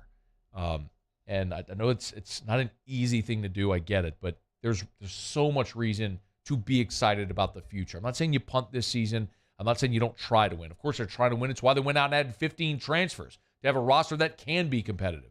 But I think you also have to have the 100,000-foot view of the entire landscape to say, oh, I can see the roadmap for where they're going. And there is sunny skies and crystal blue water once you get through this rainstorm. So some more good news, it looks like, coming LSU's way. All right, it's After Further Review. We always appreciate you hanging out with us. Let me knock out a break. We'll come back. Mentioned just a bit ago, if you missed the news, the Saints have signed Latavius Murray. Murray, present. To the practice squad, so we're waiting on an update on Alvin Kamara to see what that means about his status. But the Saints did add another player to the practice squad. It's a legacy that I want to talk about next. It's AFR. AFR. Brought to you by the Baton Rouge General Hospital. You know where to find them, brgeneral.org, brgeneral.org for the Baton Rouge General Hospital. Locations all over the greater Baton Rouge area. Tell you all the time about the Express Care locations. It's walk-in, urgent care, 7 days a week. Look, if you're going out to campus this weekend, on Nicholson, directly across from Tiger Stadium, you'll see an Express Care location. On Highland, just through the south gates of LSU, you'll see an Express Care location. Dutchtown, right next to the high school, Express Care location for the Baton Rouge General. Of course, you got the Bluebonnet campus, the Mid-City location, the Ascension Neighborhood Hospital, which has reopened their ER.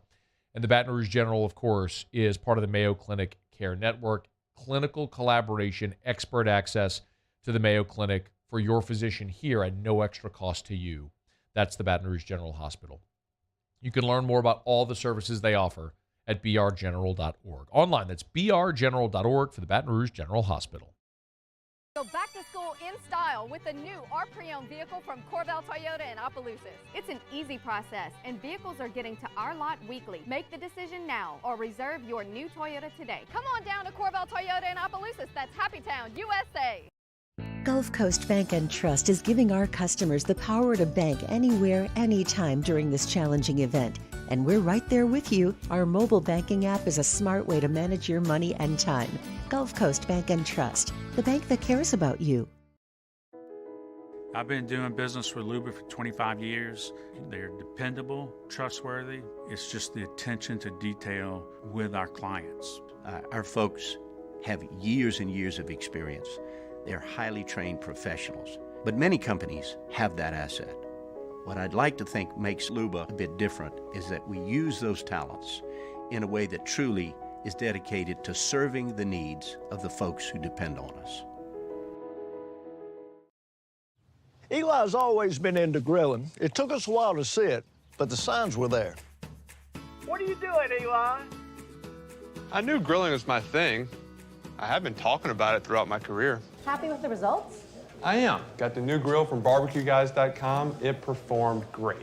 My advice, as I always told my boys, do more of what you're born to do. Barbecue Guys, for those who were born to grill. You want cheese on your burger, Pops? I'll take a little cheese.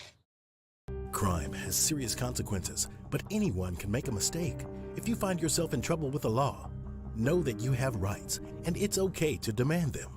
The law offices of O.C. Brown are here to protect you and your rights. Felony or misdemeanor, DUI or drug charge. No matter what crime you're accused of, you still have rights. Let the law offices of O.C. Brown uphold them. Call 225-343-1111. Your law firm for a lifetime. I'm Jay Ducote. I grew up learning how to cook at LSU tailgate parties and right in my own backyard. And I created JD's Louisiana products to bring that Louisiana flavor to you at home for your backyard cookout. JD's Louisiana barbecue sauce, Louisiana molasses mustard, spicy and sweet barbecue rub, and more are available at your local supermarkets or by logging on to jducote.com/shop. Put in promo code CST for 25% off at checkout. There's nothing better than tailgating, but it can be a lot of work. So why do it yourself when you don't have to? Let Revelry Sports and Entertainment set up your luxury tailgate on campus. Order what you want and just show up to party. Book your tailgate today at revelryteam.com. Revelry Sports, the official tailgate partner of LSU Athletics.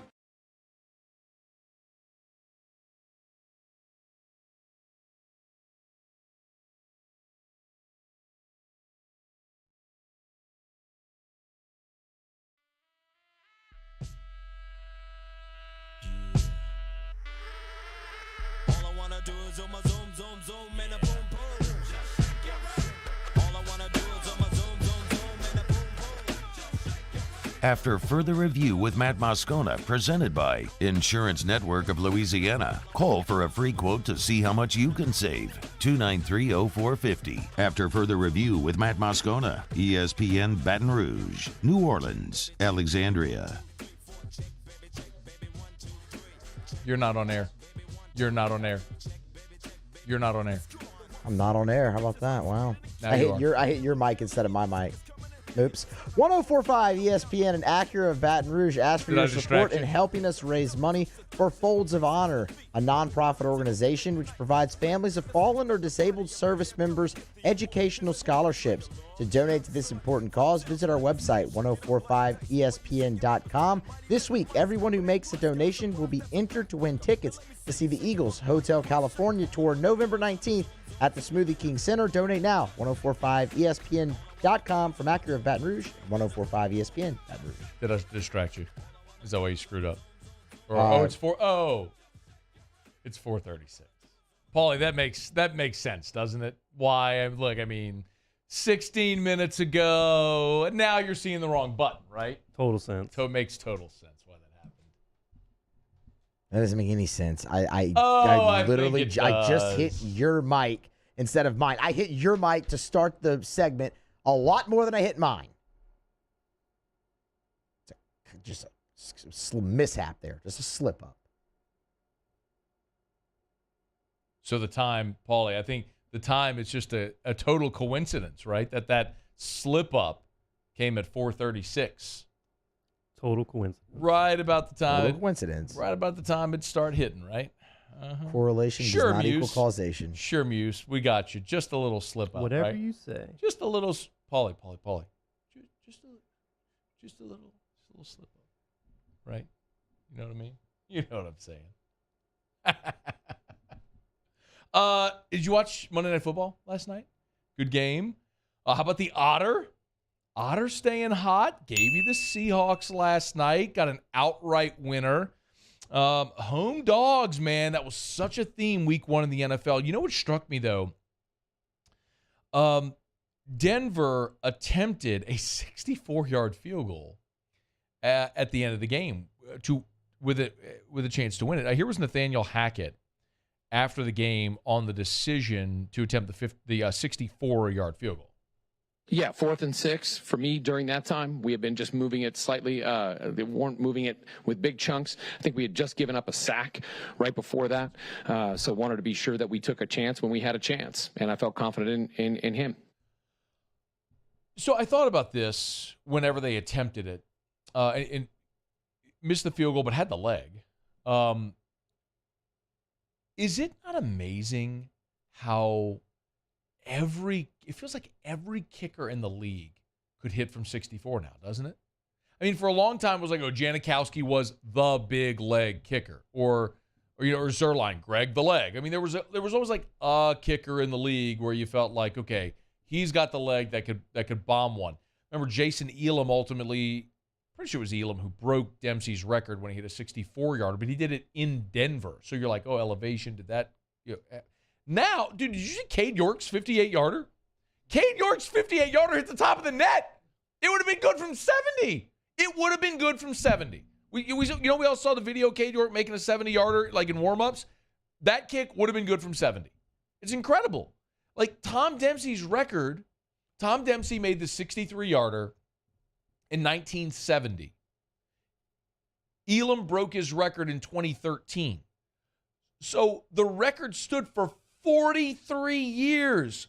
43 years. And now it's been broken like 9 times, or tied or broken like 9. It's crazy. Like how easy this is becoming. Like, do you realize that effectively you're getting to a point now where if you get to like your own 35-yard line or your own 40-yard line, you're kind of in range. You get to midfield, you're in range for a lot of these guys. It's just it's changing the game. It's a little bizarre to see it, because if you're talking about dudes that can hit 65-yard or 70-yarders, now you're talking about end game scenarios and the opportunity to get points where it's no longer you have to drive inside someone's 40 to have a shot at a long-range field goal. Now it's just get to midfield. Crazy. I was just thinking about that last night. It's crazy. But Denver falls to Seattle, who was wearing highlighter uniforms. They were awful. Muse, you have a ruling on the highlighter, a feel on the highlighter uniform? I actually like them. Do you? Why? I don't know. I know because they pop. I like neon. I do like neon, so they pop. I like it. I like they're all grays, too. You know what? I like neon. In bar signs, Muse. Oh, that's fantastic. Not in uniforms, okay? Love it in bar signs, Look like a freaking highlighter. It's terrible. Seattle, do better. Awful. Freaking terrible. Seattle. They went from the most boring uniforms in the NFL, like when Steve Largent played, to now whatever it is they do now. They're like Oregon. It's terrible. Don't ever do that again. The Saints have added a legacy. I want to talk about that. Well, let me just take a quick second to remind you about the Aesthetic Medicine and Anti-Aging Clinics of Louisiana. Bluebonnet in Baton Rouge, Ambassador Caffrey in Lafayette, and online at theantiagingclinics.com. Theantiagingclinics.com. I always encourage you. A simple blood test can let you know if you're a candidate for hormone replacement therapy. And I didn't know anything about it. We came back from the hospital when Drew was in the hospital in 2014. We came back in 2015, and they were thinking about doing some advertising. And so they told me what they were talking about doing. I was like, all right, well, I want to go through the whole process. And so they drew my blood labs, and I went through that process and learned I had low T. And it's not anything that I did wrong. I went through an incredibly stressful life event that physiologically, biologically aged me. And stress can be an accelerator of the aging process, and that happened to me. And it happens to a lot of men and women. And a simple blood test can let you know if you're a candidate for hormone replacement therapy to get you feeling like your younger self again. TheAntiAgingClinics.com. Schedule that consultation online. Go do your blood labs. TheAntiAgingClinics.com. So, you probably saw this by now, but the Saints have added Trey Swilling to the practice squad. Trey Swilling, of course, is the son of Saints legend and Dome Patrol member Pat Swilling. Pat Swilling, war number 56, was part of the Dome Patrol. He actually happened to be my favorite Dome Patrol member. I know Ricky Jackson and Sam Mills are now in the Hall of Fame, and Vaughn Johnson was just a bull in the middle. But I loved watching 56 come off the edge, just the way, watching Pat Swilling when I was a kid, the way he filled out the uniform, as athletic as he was coming off the edge. I just loved Pat Swilling. Like, he was my favorite Dome Patrol member. So, admittedly, there is some nostalgia mixed in here for me personally because I love Pat Swilling. Like, when Pat Swilling ended up with the Lions and the Raiders, it crushed me. Like, I was a teenager watching one of my favorite players play for the Lions. I hated it. So I love to see 56 in the black and gold. Love looking at the old school pictures. And really cool. It's pretty cool that Trey Swilling is now playing for the Saints. Trey Swilling was from New Orleans, prepped at Brother Martin, went to Georgia Tech like his dad, really contributed for 4 years. Trey Swilling played in 42 games with 40 starts during his time at Georgia Tech, 100 career tackles as a cornerback. And he's a big corner. He's 6 foot, 200 pounds. So big corner with size who can also play some safety. So there's that part of it, which is really cool, that you're adding, you have the nostalgia piece, which is fun. You've got a guy that was an extremely productive college football player who's versatile enough to play either corner or safety. A local guy, will love to play for the black and gold, a team no doubt he grew up, watching and cheering for. Did not get drafted out of Georgia Tech, spent the preseason with the Tennessee Titans and played really well in coverage in the preseason for the Titans, but ultimately was let go, and now he's a member of the Saints practice squad. I think the big question here, though, is why do the Saints feel the need to add a defensive back? We've been through it, right? And maybe this is a little bit of a tip toward Paulson Adebo's injury being a little more serious than we thought. I hope that's not the case, knock on Formica. But you traded away Chauncey Gardner-Johnson, and you feel really good about Lattimore and Adebo as your outside corners, Bradley Roby in the slot. And with Tyron and Marcus May as your safeties, you feel really good about that. We even saw Justin Evans play a lot in the slot this weekend, and he played really well. You got P.J. Williams, who is sort of that dime back and has played that role a bunch during his career. I like the way that looks. But this weekend with Noah Debo, you moved Bradley Roby outside, and he struggled. And you had Evans playing in the slot and played well at times, certainly. But I'm not trying to suggest that Trey Swilling is going to end up contributing significant snaps or anything like that. I don't know if he'll ever be active. But what it does show you is you feel like you have some kind of a need at that position to add that player at that position to your practice squad right now. Of course, Alontae Taylor, the draft pick, is going to factor in a big way for the Saints this year as well. But most importantly, what you want is to get Paulson and Debo back healthy. Lattimore or Debo can be as good a cornerback tandem as there is in the NFL. If it's Bradley Roby, Alontae Taylor, Justin Evans, whoever in the slot, P.J. Williams, got great depth and a nice rotation, and maybe Trey Swilling can end up being one of those guys that can come along and make the team, maybe be a special teams contributor, whatever it may be. But for a lot of reasons, I like this, but I'm also a little leery. Like, is this an indicator that maybe you're not as deep at that position, or maybe you're still looking for bodies at that position right now, a spot where you thought you're really deep, and why you were comfortable trading away Chauncey Gardner-Johnson? Time will tell, but pretty cool to see Trey Swilling as a member of the New Orleans Saints. All right, it's after further review. We'll knock out a quick break. Muse will have Tigers in the Pros to wrap up hour number 2. Sean Salisbury in 16 minutes. Glad you're here. It's AFR. AFR. Brought to you by Pluckers, Nicholson, just south of campus, Bluebonnet, right in front of the Mall of Louisiana. Tuesdays, well, every night's a great night to get by Pluckers. Tuesday is fantastic because Tuesdays, kids eat free. So parents, if you're looking to get the kids out of the house because they're driving you crazy, or maybe you need to grab a bite because you're running around to practice or whatever it may be, just swing into Pluckers. Either location, Nicholson, just south of campus, or Bluebonnet, right in front of the Mall of Louisiana. Every Tuesday, kids eat free at both Pluckers locations. Also, Tuesday, sports trivia. Our guy Hunt Palmer hosts sports trivia starting at 8:30 at the Nicholson location. So get your team together, 5 rounds, live action trivia, test your sports knowledge, win Pluckers gift cards, and remember, on trivia nights, every team gets to spin the prize wheel. So whether you win a round or not, every team is going to win something on the prize wheel from Pluckers. Nicholson, Bluebonnet, dine-in, carry-out, or delivery. Pluckers, you don't like our wings. We'll give you the bird.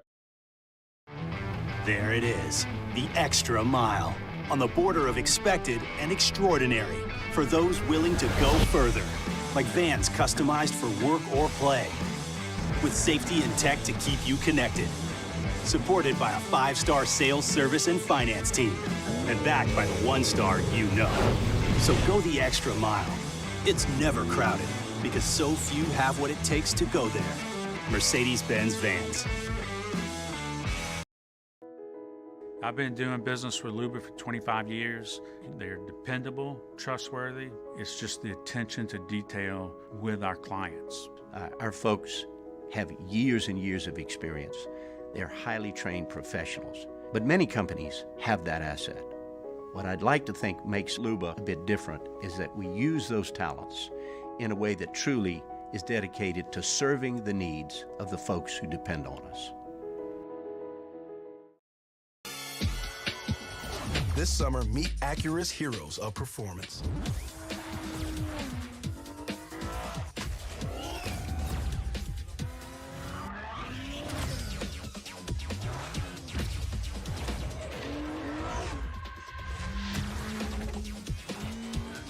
Only available at the Acura Summer of Performance. This summer, visit your local Acura dealer for attractive offers on the MDX.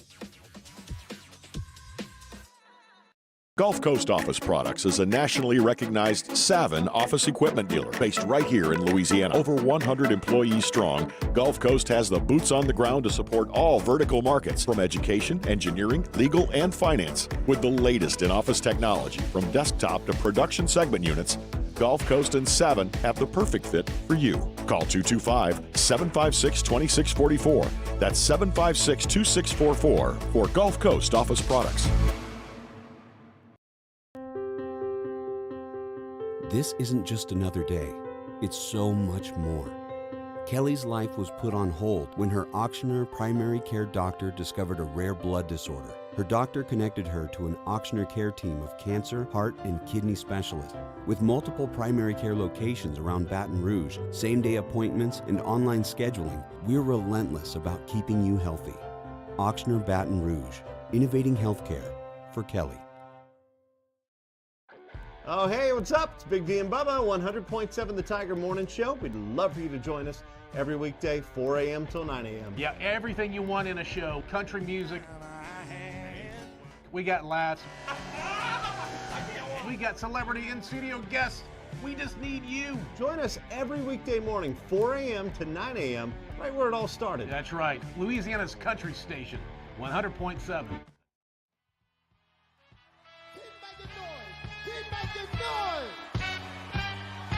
Yeah! Here we go now! Here we go now! Here we go now! Here we go now! Here we go now! Here we go now! Here we go now! After further review with Matt Moscona, presented by Insurance Network of Louisiana. Call for a free quote to see how much you can save. 293-0450. After further review with Matt Moscona, ESPN Baton Rouge, New Orleans, Alexandria. All right, Sean Alexander. Not Sean Alexander. Not him. He's a running back. Former running back. Sean Salisbury is the guy we're going to talk to. Sean Salisbury is the quarterback who joins us on Tuesdays, not Sean Alexander. Did watch Sean Alexander absolutely torch LSU in Tiger Stadium back in 1996. 272 yards, was it? 252, something like that. It was a lot. Lost count. Don't care anymore. Sean Salisbury in about 10 minutes. Right now, Muso, Tigers in the Pros. Tigers in the Pros. They still bleed purple and gold. They're just really rich now. Presented by Lee Michaels Fine Jewelry. Lee Michaels Fine Jewelry, where Baton Rouge gets engaged. Monday Night Football, Seattle Seahawks, 17-16 winners over the Denver Broncos. Let's start with Jamal Adams. Good bit to unpack here for the former LSU safety. First, he had 3 tackles in the game, all of them solo. A pass deflection as well, and a hit on the quarterback. And the hit on the quarterback is where everything went wrong for Jamal Adams. He ends up limping off the field, ends up being carted off the field after that. Quadriceps injury. Pete Carroll, this morning on his radio show, mentioned that Adams will require surgery to repair that quadriceps injury. So looking for extended time out for Jamal Adams. Al Woods, 1 tackle in the game, but man, did he blow up play after play at the nose tackle position for Seattle. Still in the league, 13 years, still making plays.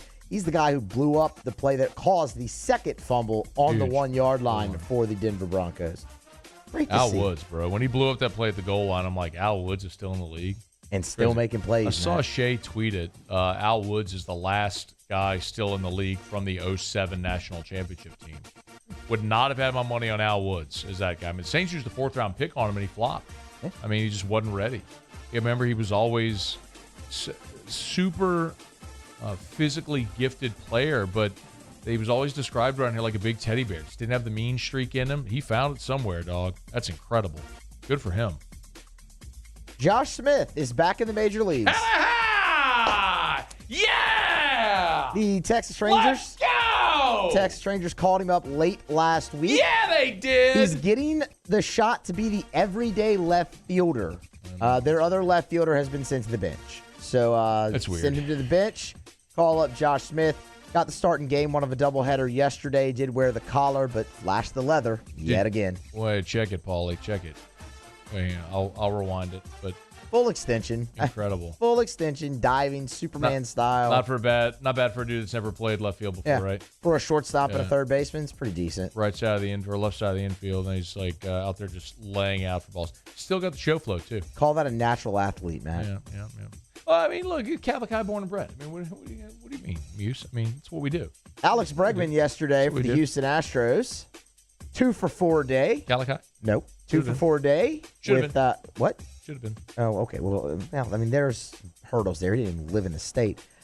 Anyway, Alex Bregman, 2 for 4 yesterday. Both singles, a run scored. Also drove in a run to give him 83 RBI on the season. And drew a walk for Bregman, 268, where the average stands. That's Tigers in the Pros. Presented by Lee Michaels Fine Jewelry. LMFJ.com for Lee Michaels Fine Jewelry. Locations, 2 of them in Baton Rouge, a corporate in Bocage, and in the Mall of Louisiana. 9 locations in all. Gentlemen, if you are looking to buy that diamond and you want to thrill her, be a hero with her and her friends forever, Lee Michaels can make it happen. They've got all the expertise. They've got the best selection and the best prices as well. You'll always get the Lee Michaels experience. LMFJ.com. Look for the red box. Lee Michaels Fine Jewelry. LMFJ.com. All right, it's after further review. Glad to have you all hanging out with us here. Been a busy show. If you missed anything, catch AFR on demand. The news of the day, if you're maybe just knocking off work, jumping in the car, the Saints have re-signed Latavius Murray to the practice squad. Alvin Kamara left the game on Sunday with a rib injury. One would deduce that's why they've added a running back here. We'll wait. The Saints have an off day today, so we'll wait till tomorrow when the first injury report is released for an update on Kamara. Sean Salisbury will join us right after the top of the hour. By the way, Sean Alexander, it was way worse than I thought. It was 20 for 292 back in that 26-0 win for the Tide over LSU in 1996. Sean Salisbury, right after SportsCenter. AFR. We're brought to you by Shawbills. Shawbills Tire and Auto Service. ShawBillsTire.com. ShawBillsTire.com. ShawBillsTire.com. Bumper-to-bumper auto service. Name brand tires at wholesale prices for more than 50 years. Treating you like family, selling you the best tires on the road for the cheapest price possible. We're talking about name brand tires. We're talking about Michelin, BF Goodrich, Bridgestone, Firestone. That's a brand you never heard of. Name brand tires at wholesale prices. Cheaper than the box stores, cheaper than the membership clubs, cheaper than the other tire stores. They will just always find a way to get you the best tire at the cheapest price possible. You can go to the website, hit the promotions tab, and maybe it's one of those things where you see the manufacturer's offer coupled with the Shawbills offer on installation or some of their current tire promos. You can find it all right now at ShawBillsTire.com. Ask about the Shawbills credit card as well. You'll save money that way. It's Shawbills. ShawBillsTire.com. ShawBillsTire.com. Shawbills, where we keep you rolling. Go back to school in style with a new or pre-owned vehicle from Corval Toyota in Opelousas. It's an easy process, and vehicles are getting to our lot weekly. Make the decision now or reserve your new Toyota today. Come on down to Corval Toyota in Opelousas. That's Happy Town, USA. When I was a boy, I spent my days climbing trees, catching fish. Barefoot in the river I walked, listening to crickets, counting stars. This was home. After my stroke, I wondered if I'd make it back to the people and places I love. But I got the right doctors with Blue Cross coverage. Your card matters. Your home does too. ServiceMaster Elite create clean, disinfected work environments. As a local business, we take pride in serving the New Orleans and Baton Rouge areas. Our cleaning protocols follow CDC and OSHA standards for healthcare settings, offices, senior living, restaurants, and industrial plants. Contact ServiceMaster Elite to get your operation ready for reopening with germ disinfection cleaning. ServiceMaster Elite, the trusted choice in professional cleaning since 1996. I've been doing business with Luba for 25 years. They're dependable, trustworthy. It's just the attention to detail with our clients. Our folks have years and years of experience. They're highly trained professionals, but many companies have that asset. What I'd like to think makes Luba a bit different is that we use those talents in a way that truly is dedicated to serving the needs of the folks who depend on us.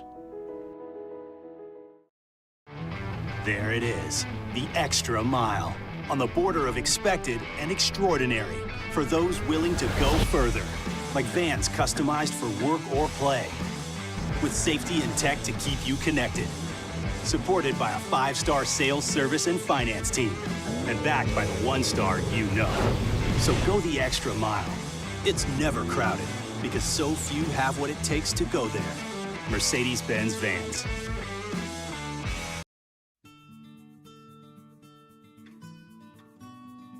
This is a house call.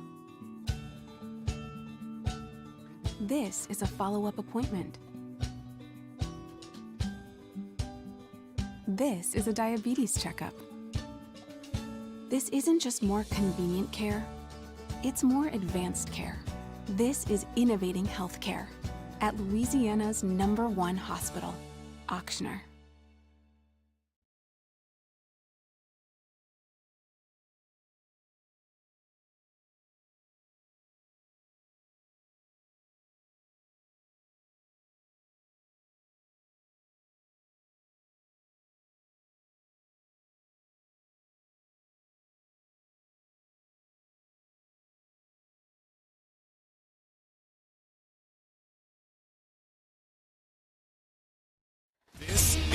Sports Center.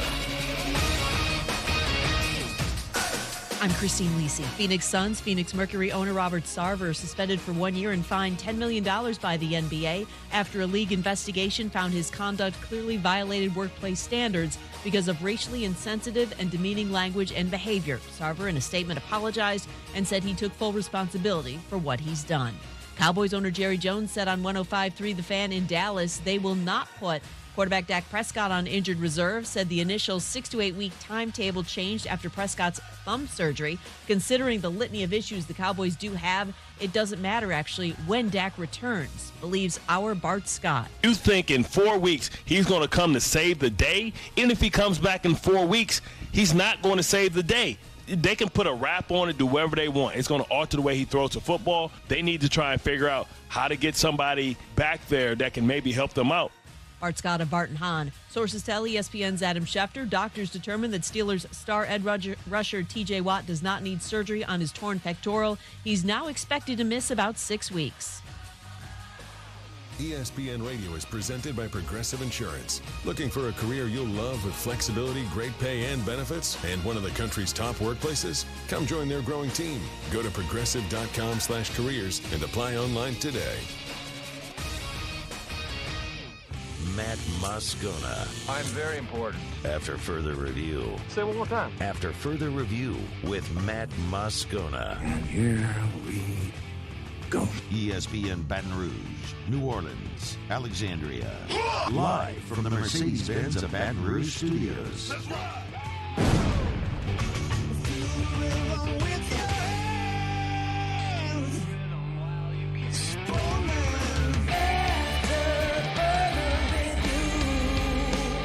Hour 3, off we go. Welcome aboard. Glad you're with us.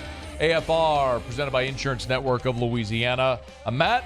This is Shaq O'Neal, and I hate Matt. Paul O'Neal. They're chanting Paul O'Neal's name.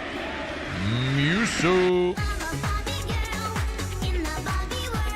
And Mr. Toby Tomplay.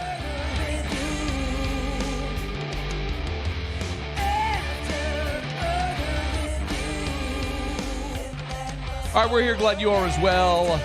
5 o'clock quitting time. Glad you're driving home with us. And 5 o'clock on Tuesday means it's time to check in with Sean Salisbury as we gorge on football talk for about 30 minutes. Sean, we appreciate you as always, man. How are you?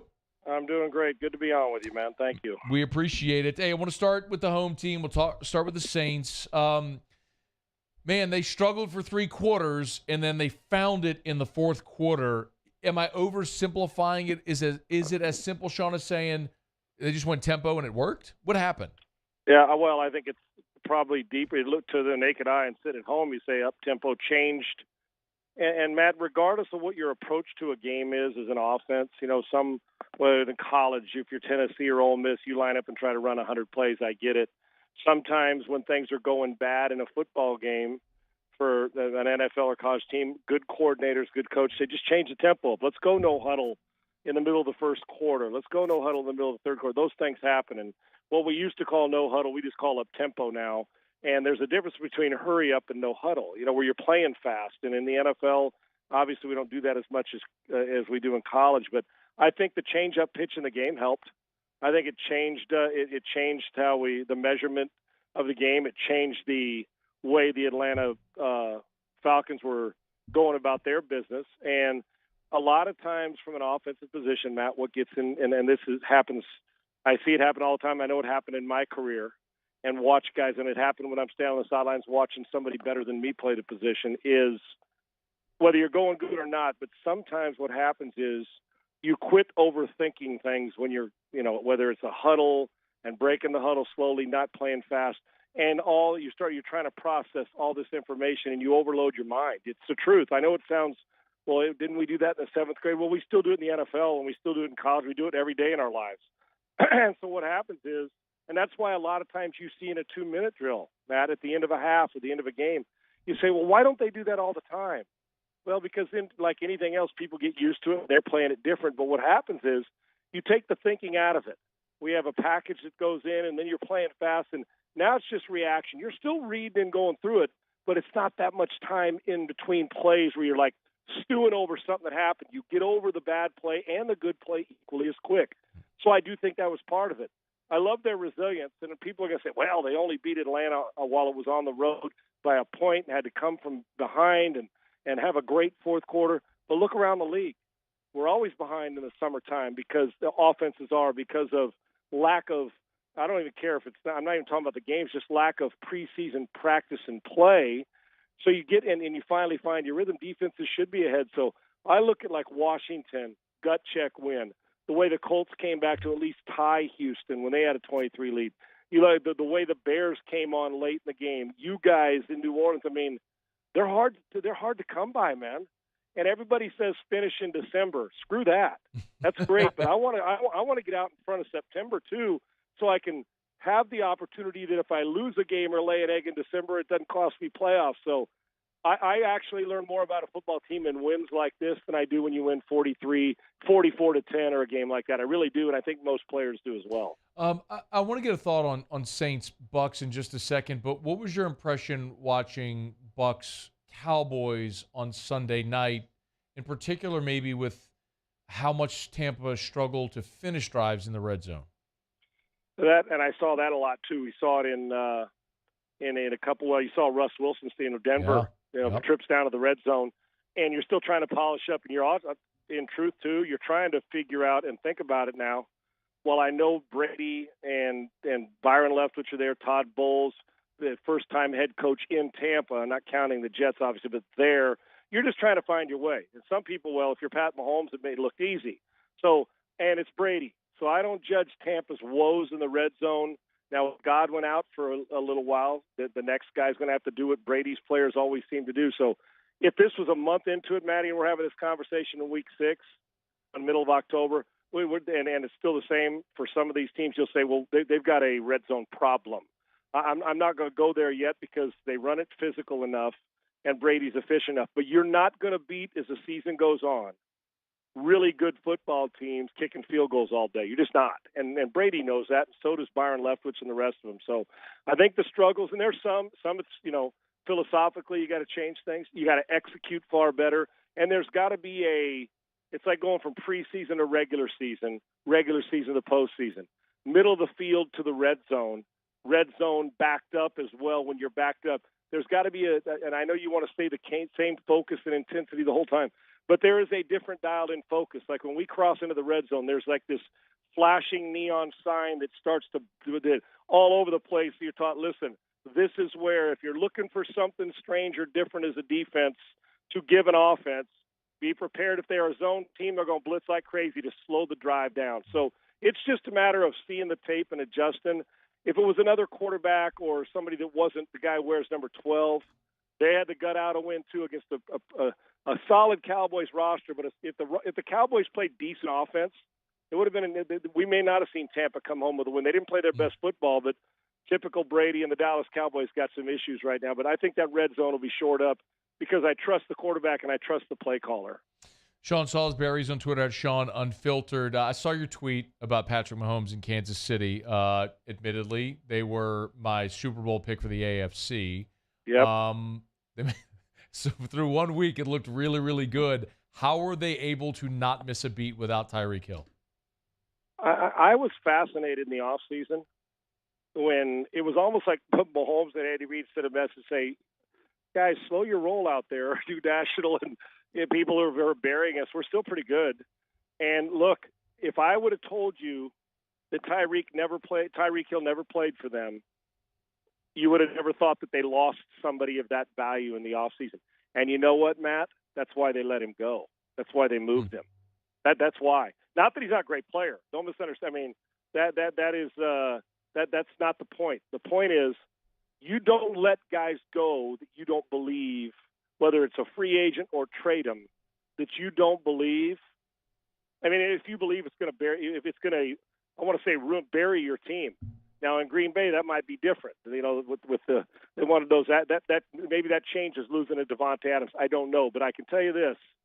And Aaron Rodgers, if you're going to let him go, you still got Kelsey. That's when Devontae Adams leaves Green Bay. You still got the number one.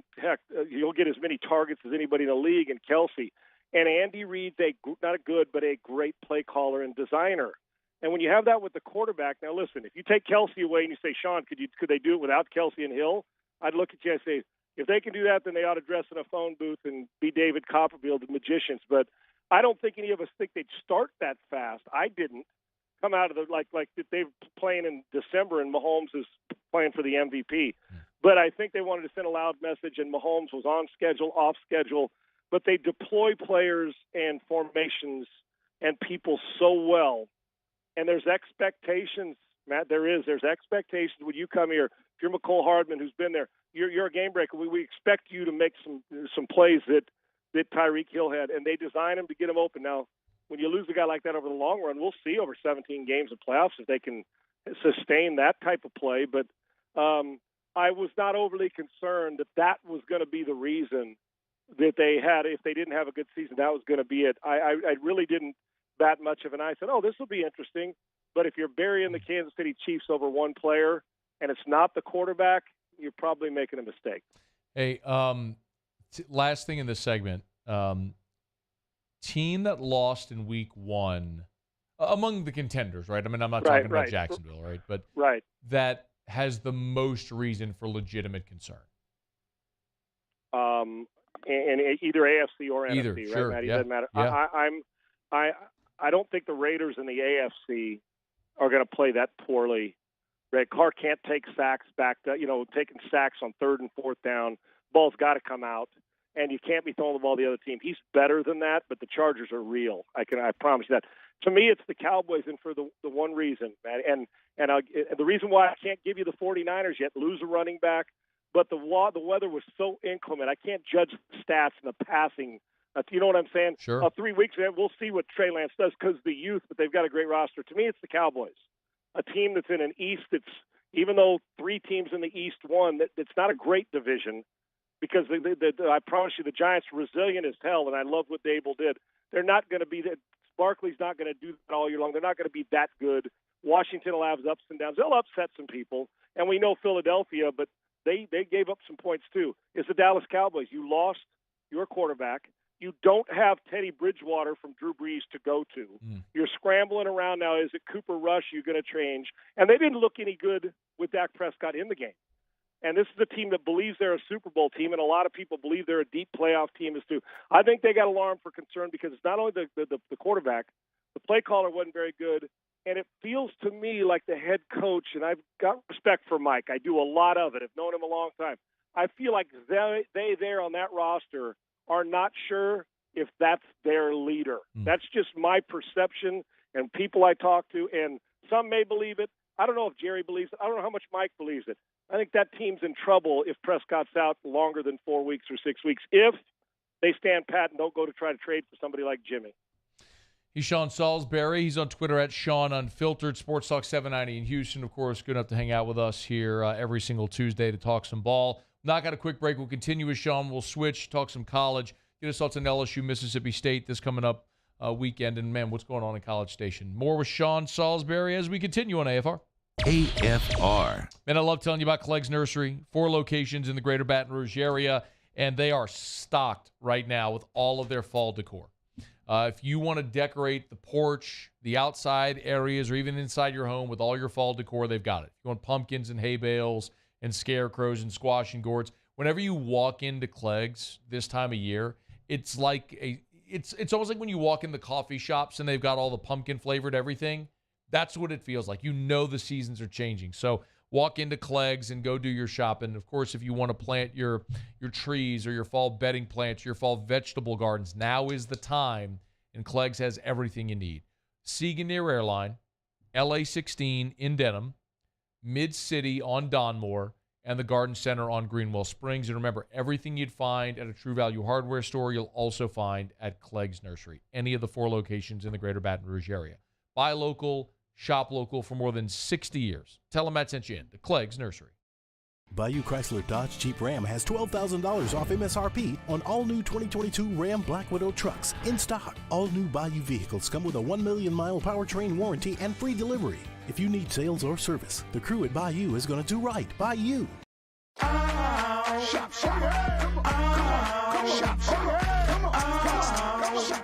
Order curbside pickup online or with Rouse's Market Shopping app and let Rouse's personal shopper shop for you. Curbside pickup is free and you pay the same price for groceries as in-store. Use code SAINTS20 and save $20 on orders of $100 or more. That's curbside convenience. Shopper style. Oh, yeah! It's no secret. The best oysters in Baton Rouge are at Jolie Pearl Oyster Bar.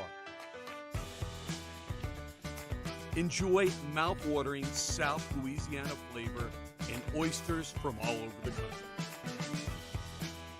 And don't forget our nightly drink specials.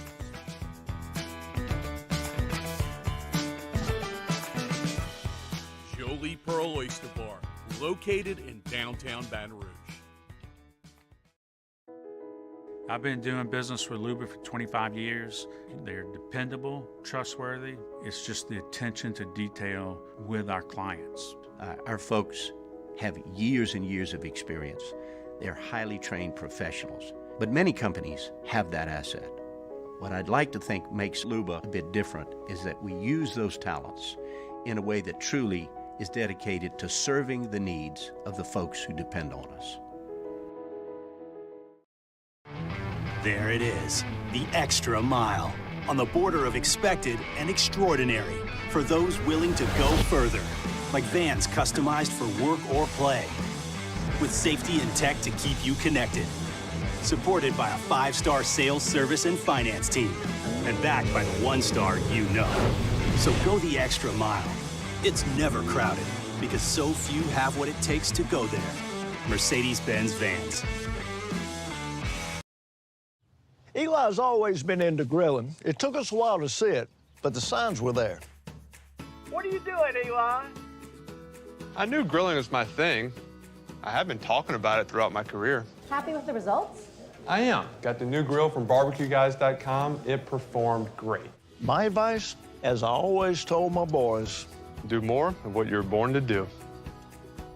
Barbecue Guys, for those who were born to grill. You want cheese on your burger, Pops? I'll take a little cheese. Gulf Coast Bank and Trust is giving our customers the power to bank anywhere, anytime during this challenging event. And we're right there with you. Our mobile banking app is a smart way to manage your money.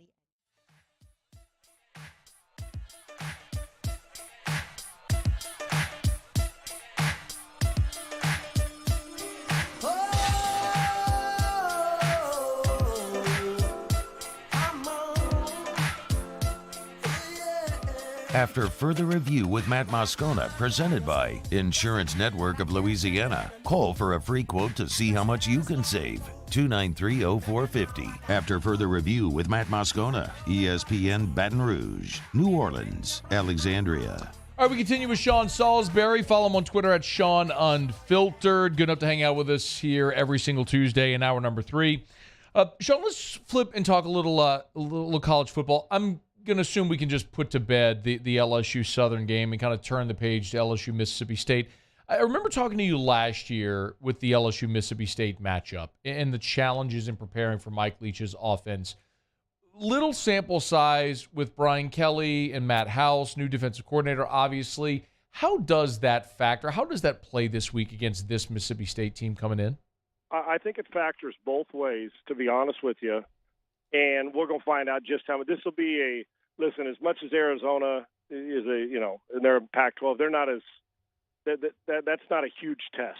I mean, going in, while I know you got to travel and do all that, and Mississippi State took care of them, and Southern, obviously, for LSU. But I know I spent time with Mike this summer. I went to Starkville and spent some time with him, Maddie, and we talked a lot of football. Mike, I sit down and say, dude, I got 20 minutes, I got a plane to catch, and 3 hours later we're talking football, right? That's Mike. So, and he's classic, but he's always intriguing to talk football because there's always something else on his mind. And so, with that, I think the challenge for Mike's team is that there's not a huge sample size for this. Now, Mike can go back, but Freeman's different than the new coordinator when they were in Notre Dame. So it's a challenge, and they had no challenge against Southern, right, and losing their opening game. So it's very small to find out how you're going to play a team that likes to play fairly fast, has run the ball a lot in the first half of games, and kind of softened up and then thrown more. Will Rogers is accurate. He's one of the top in 3 or 4 of the top categories in the country, and we know that he's accurate, which Mike craves. So the thing about it is that, I would expect, especially with the injury to, in the opener to Mason Smith, I would expect that they may drop 8 and try to prevent Mike from getting to his lanes. I really do. I don't know if you're going to be able to, the way they do the shallow crossers and picks and runaways, and they're huge in the screen game, Matty, they are, and Mike swears by it, right? So if you're gonna play a lot of man coverage and you don't get to Leach's quarterbacks, he'll let you free him up, but he trusts his quarterback to read and throw on time and get it out. That you could have big home run plays on on shallow crossers on small stuff. So I would expect with their lack of depth, but they're still solid, but LSU's lack of depth up front, that you may see them, and with coverage, say, well, let's change it up a bit, and let's see how they deal with where he's got to hold the ball longer and into coverage. Now, you look at the numbers say Mississippi State right now is as unstoppable as any team in America, but this is a bigger challenge, more physical, a faster team because it's LSU. But Mike faces the challenge of not a big body of work from what he's going to see, but a lot of transfers. And then you got the other side where Brian Kelly, hasn't on a regular basis seen SEC-type stuff and a quarterback. This is, even though they played the opener, in truth, this is his biggest test because this quarterback's a real thing now. And we talked last year, they do want to run the ball, but Mike has no problem. You see the way he's doing it in the second half. So he's going to, if he has to run it 8 times in a row, he will. That doesn't happen very often, but he will do that. But if you're going to pressure him, then you better get to him because the quarterback's accurate enough to take some hits and deliver the ball, and you set up for big plays. If you're going to drop 8, and you better hope he's not accurate. So it may not be the challenge that somebody like Tennessee or with a guy like Will Levis, but Will Rogers shouldn't take a backseat to many. And right now, he's playing as well and as accurate as any quarterback in America. It's a challenge for both, maybe a bigger challenge for LSU because you're going to have a whole bunch of people running a whole bunch of places and decide if you're going to play with 4 or 3 and drop 8. How does LSU move the ball against State? And two things that have been underrated for me this year, Matty, is Mississippi State. If I'm not mistaken, their center's the only incumbent guy they have coming back, but they're protecting the quarterback really well. So that's another problem you have because Mike will go empty and widen them out and keep it back in the backfield and try to see how you're going to deploy your defense, whether it's check with me, 6 in the box, 5 in the box. On the defensive side, they're running around and flying around pretty good. Their defense, well, maybe not statistically matching their offense, but in the first 2 games of the season for them, their defense, I don't even want to call it overachieving. I think they're surprising even Mike a little bit, but as far as attacking them, you better be efficient. You have to be multiple offensively. I would imagine you got to settle in and decide who you want to play the most. I know that they played them both because of the blowout last week, meaning right. LSU, but you got to be I would think that you'd want to go deal experienced first, to be honest with you, and see how Jaden does against it. And I think he gives you the better chance right now because of the experience of seeing it. And then you go from there. They got a task ahead of them, but they're flying around and they're running and they are hitting like crazy right now on defense. So the efficiency of it, and here's the problem with most teams. If you start slow, Matt, and you get down, you try to chase, and that's when Mississippi State's defense has been at their best. So my suggestion is shorten the game, start fast, but you can't play against – and I don't think Brian wants to, but you're not going to be able to line up and hold the ball long enough in this game to run it, and try to shorten the game. Mike will find a way, and they strike quick if you're not careful. He's on Twitter at Sean Unfiltered. Sean, what in the world is going on in College Station? Their offense is putrid. They are. Matty, I hate this. I mean, hell, I graduate from A&M this semester with my master's. Oh, hell yeah! I know that. I graduate. I'm in them right now. So I graduate in December with my master's degree from A&M, and my kids went to school there. So it's not a personal thing for me. Now, one thing Jimbo's been able to do as a college football coach, other than Jameis, he's fooled NFL people on how he gets his quarterbacks ready. Kellen Mond shouldn't have been a third-round pick. From Jamarcus, as you know what Jimbo did as a coordinator there with Jamarcus, and then with Christian Ponder and with E.J. Manuel. he has them playing well in college where he gets people to buy in, and Jimbo's a good coach. I almost feel like he's too overloaded right now with all the NIL and all the offseason and calling plays and being the head coach. It feels like it's heavy for him. Now, I don't know if he's going to – he talked about giving them up, but Jimbo's got a big ego too, and I don't mean that mean. Who doesn't? It's calling plays in this league. But the quarterback, Haynes King, last year won the job, gets hurt. He looks to me, and I've watched about 80% of their snaps, he looks to me like there's a sense of hesitation. They had 8 first downs against Appalachian State. Now, Appalachian State's a hell of a program, but let's stop. Jimbo's supposed to be an offensive genius, and he's not the one throwing it. But I almost feel their offense does not scare me. I'm looking for where the home run hitters are. I'm looking for consistency at sustaining drives. I'm looking for a quarterback who feels like this is easy. We're watching some of these quarterbacks around the country, and even though it's not easy, it feels like it. I always feel at Texas A&M post Johnny Manziel that offensively they just can't find – I mean, they'll win some games and they'll explode, but then the quarterback and the offense disappears like it did last week. And I listen, well, there's a nice big contract and top recruiting class, but with that comes pressure. Now, they've got a big game this weekend. In Miami, you think Miami's athletes aren't going to be flying around in the way Mario Cristobal has them going?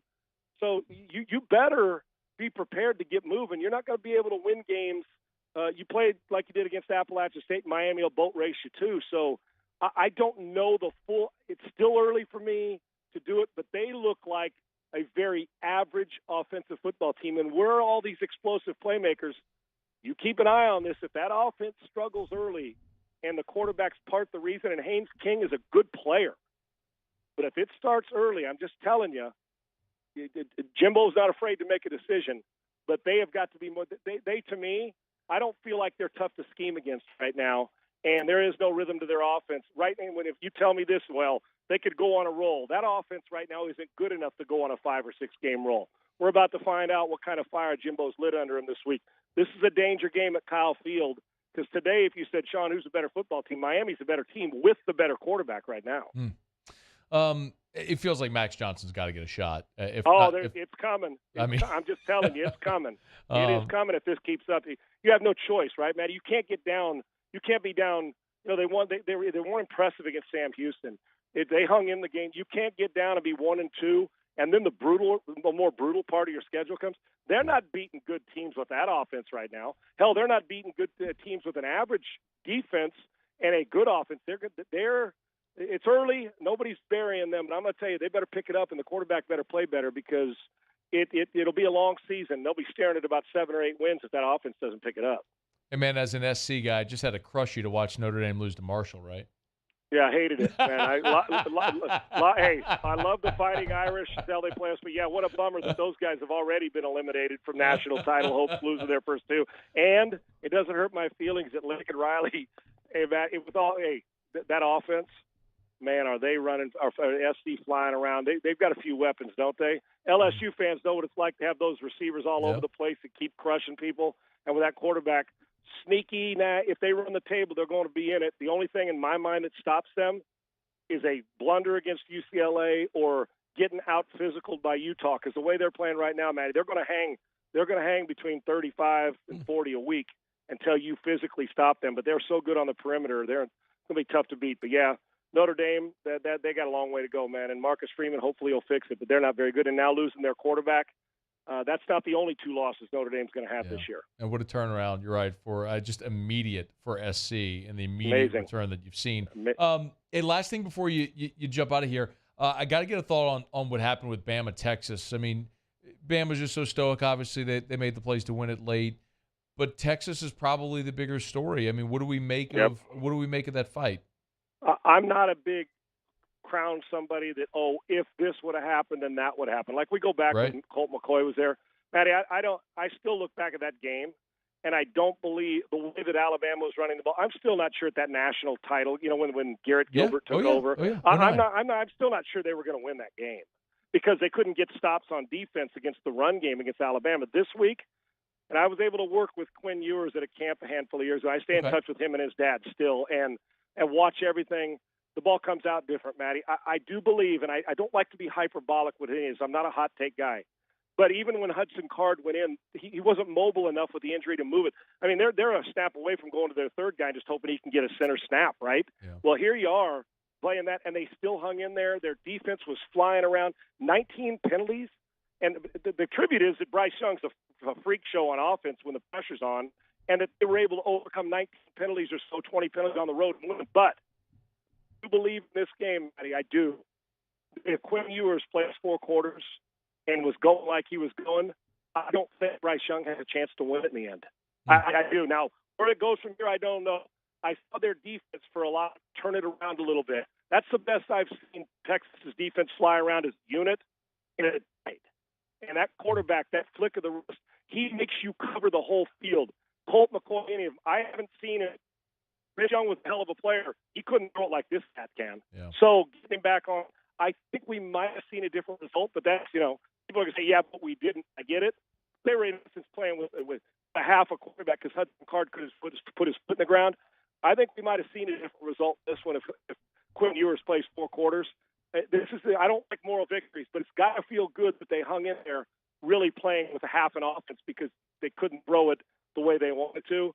This team may be different. Sark may be onto something with the way they're flying around, especially on the defense. That quarterback's real, and he better be because there's another one from your area coming down the pike, so he's got a job to save, and it looked like he was a real deal on Saturday. You'll follow him on Twitter at Sean Unfiltered, Sports Talk 790. You can find all this stuff. Just make sure you follow him there on Twitter. You can find all of Sean's content. He's good enough to be with us on Tuesdays during football season. Sean, you're the best, man. We always appreciate the time. Great times, man. I appreciate you. Thanks, man. All right, man. We'll do it again next week. That's Sean Salisbury. This is After Further Review, brought to you by GMFS Mortgage, gmfsmortgage.com. Changing lives since 1999. Home buy, refi, construction loans. That's GMFS Mortgage. Check them out online. Go to the website, tap the Loan Officers tab at the top of the page, and get in touch with a local loan officer nearest you. Voted by the Baton Rouge Business Report best place to work in Baton Rouge in 2022. So many reasons why, and you'll find out when you have your experience with GMFS the way that Erica and I have multiple times. Bought our first home, financed our second home after we moved out of the first house. We refied a couple of years ago about a year and a half ago now, when rates were phenomenal. GMFSmortgage.com. They can help. GMFS Mortgage, changing lives. Good stuff there from Sean, as always. He's right, 15 penalties for 100 yards. There's two sides of that coin, though. And when he talked about Quinn Ewers, a part of me agrees because Texas's game plan changed when Ewers got hurt. They were challenging, I don't know the receiver's name, but number 8 from Texas. They were going deep and challenging Alabama's corners deep because protection was holding up, and Bama's corners couldn't roll with their receiver. So I think it was Worthy. It was Xavier Worthy is who I'm thinking of. Yes, Xavier Worthy, number 8.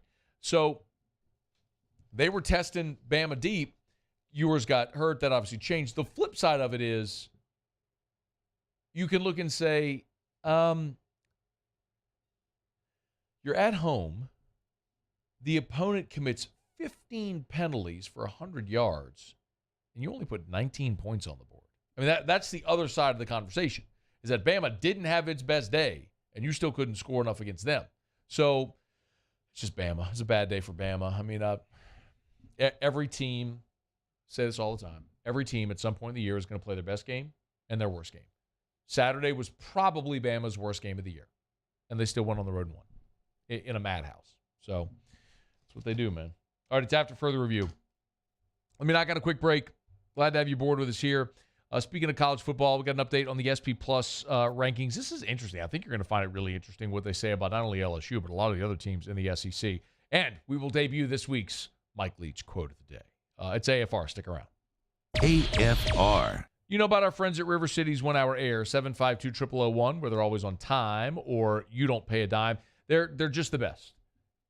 They have treated and serviced our home and our AC units and heater for, as long as Eric and I have been married, because they continue to provide exceptional customer service.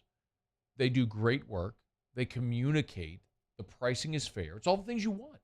But that's why they've been in business for 40 years, because people keep calling them because they do great work at a fair price. Teresa Lawson is in that number. Her 5-star Google review said Ronnie was early, which is a plus in my book. He was knowledgeable and informative. He even helped me get good value for my money. I definitely recommend River City's 1 Hour Air. Do like Teresa did. Do like I did. Do like thousands of your friends and neighbors around the greater Baton Rouge area have done for 40 years. Call River City's 1 Hour Air. Look for the big yellow vans and trucks with the giant clock on the side. It's River City's 1 Hour Air, 752-0001. Whether they're always on time or you don't pay a dime. Gulf Coast Bank and Trust is giving our customers the power to bank anywhere, anytime during this challenging event. And we're right there with you. Our mobile banking app is a smart way to manage your money and time. Gulf Coast Bank and Trust, the bank that cares about you. Bayou Ford has $15,000 off MSRP on a new 2021 Ford F-150. All new Bayou vehicles come with a 1 million-mile powertrain warranty and free delivery. If you need sales or service, the crew at Bayou Ford is going to do right by you.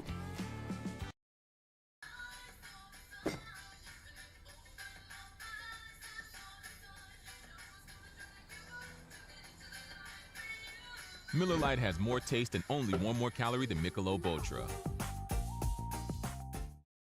Crime has serious consequences, but anyone can make a mistake.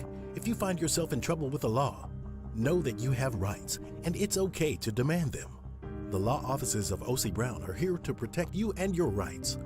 Felony or misdemeanor, DUI or drug charge.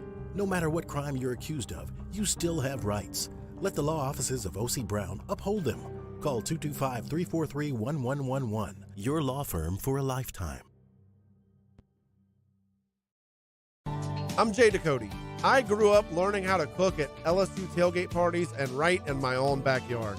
And I created JD's Louisiana products to bring that Louisiana flavor to you at home for your backyard cookout. JD's Louisiana barbecue sauce, Louisiana molasses mustard, spicy and sweet barbecue rub, and more are available at your local supermarkets or by logging on to jducote.com/shop. Put in promo code CST for 25% off at checkout.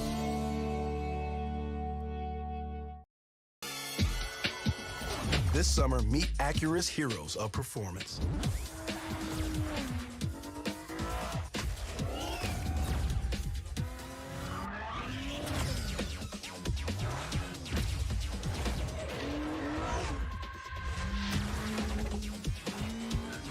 Only available at the Acura Summer of Performance. This summer, visit your local Acura dealer for attractive offers on the MDX.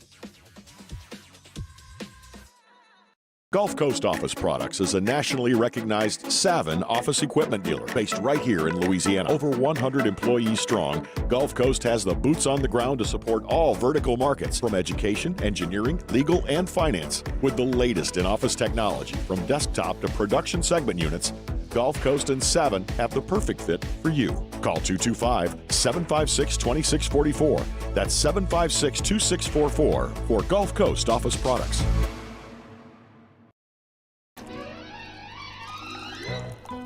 Le posso offrire un caffè? Le posso offrire un caffè? Andiamo insieme da me, non c'è.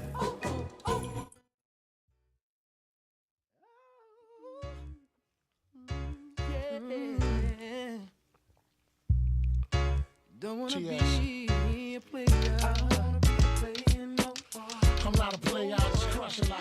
After further review with Matt Moscona, presented by Insurance Network of Louisiana. Call for a free quote to see how much you can save. 293-0450. After further review with Matt Moscona, ESPN Baton Rouge, New Orleans, Alexandria. How about this headline? Live golfers will compete for $50 million in the season finale. I mean, you're sure a golf guy. The PGA Tour kind of responded by upping their purses, right? Didn't they? I'm not a golf guy, but I'm following it. For certain events, yeah. Yeah, it was kind of the thing, right? Their answer to Liv was, all right, we're going to pay our guys more. We're going to be, and then Liv's like, all right, here's $50 million for one event. It's kind of the thing. It's like you can up all you want. You're never going to have that money. Oh, my God. Ooh, it's like I can just see the PGA Tour guys in their office going, God, just throwing papers. Like, what am I going to do? I don't know I don't really care. It's just funny to watch. I like chaos sometimes, right? I mean, it's like watching underdogs in the NCAA tournament, or why you cheer for underdog, why we were cheering for App State or Marshall. You love you just love the you love chaos. Mike Leach has created his own amount of chaos, both on the field and in press conferences. Muse, why don't you go ahead and set up the Mike Leach quote of the day? Pirates and football. That's what Mike Leach does. It's time for the Mike Leach quote of the day. Give me the fight song, man. Give me some bit. It's coming. It's coming. Sometimes you have a little delay there at the front of it. I had to get there. All right, so. Somewhere Rivers Huey is smiling. We got the Mississippi State fight song playing. All right, go ahead. We're going to play some Mike Leach here for you. So, obviously, look, Matt, take you back to SEC Football Media Days 2022. Back to June we go. Excuse me, back to July we go. Big story, obviously, Texas OU coming into the league. Mike Leach was asked about it and answered it really kind of the only way that he can. No, I look forward to seeing him. I know a lot of Longhorns and I know a lot of Sooners and coached at Oklahoma. So, I've been a Sooner sympathizer for a while and look forward to having him back. A Sooner sympathizer. Mike Leach, Sooner sympathizer. My God. The best one ever might have been when he was talking about his players and they're like fat little girlfriends. Do you remember that one? I know, yeah. I'm giving you ideas. We got a whole week. We got a week's worth of quotes we can get to. Maybe, look, there's enough. Squeeze a couple, yeah? I was going to say there's enough. Maybe we do multiple Mike Leach quotes per day. I'm down. Do you have another? Not today. I mean, we do that together at 2:48. Well, I was walking by the studio and I heard you playing a Mike Leach clip. I was like, play something good today. Play a Mike Leach clip. Once I have time to edit, we'll play some of that from today. It's just really, expletive laden. That was so good. I mean, what was he doing? It was a game against A&M. Baylor. Oh, I thought it was because you said you beat he was just A&M. complaining about the game they played against A&M earlier. Got it. Okay. That's the one that Muse is referring to when Leach was the coach at Texas Tech, and that's what I heard him listening to when I passed by the studio earlier today. Okay, it's after further review. Shout out to Mold Zero.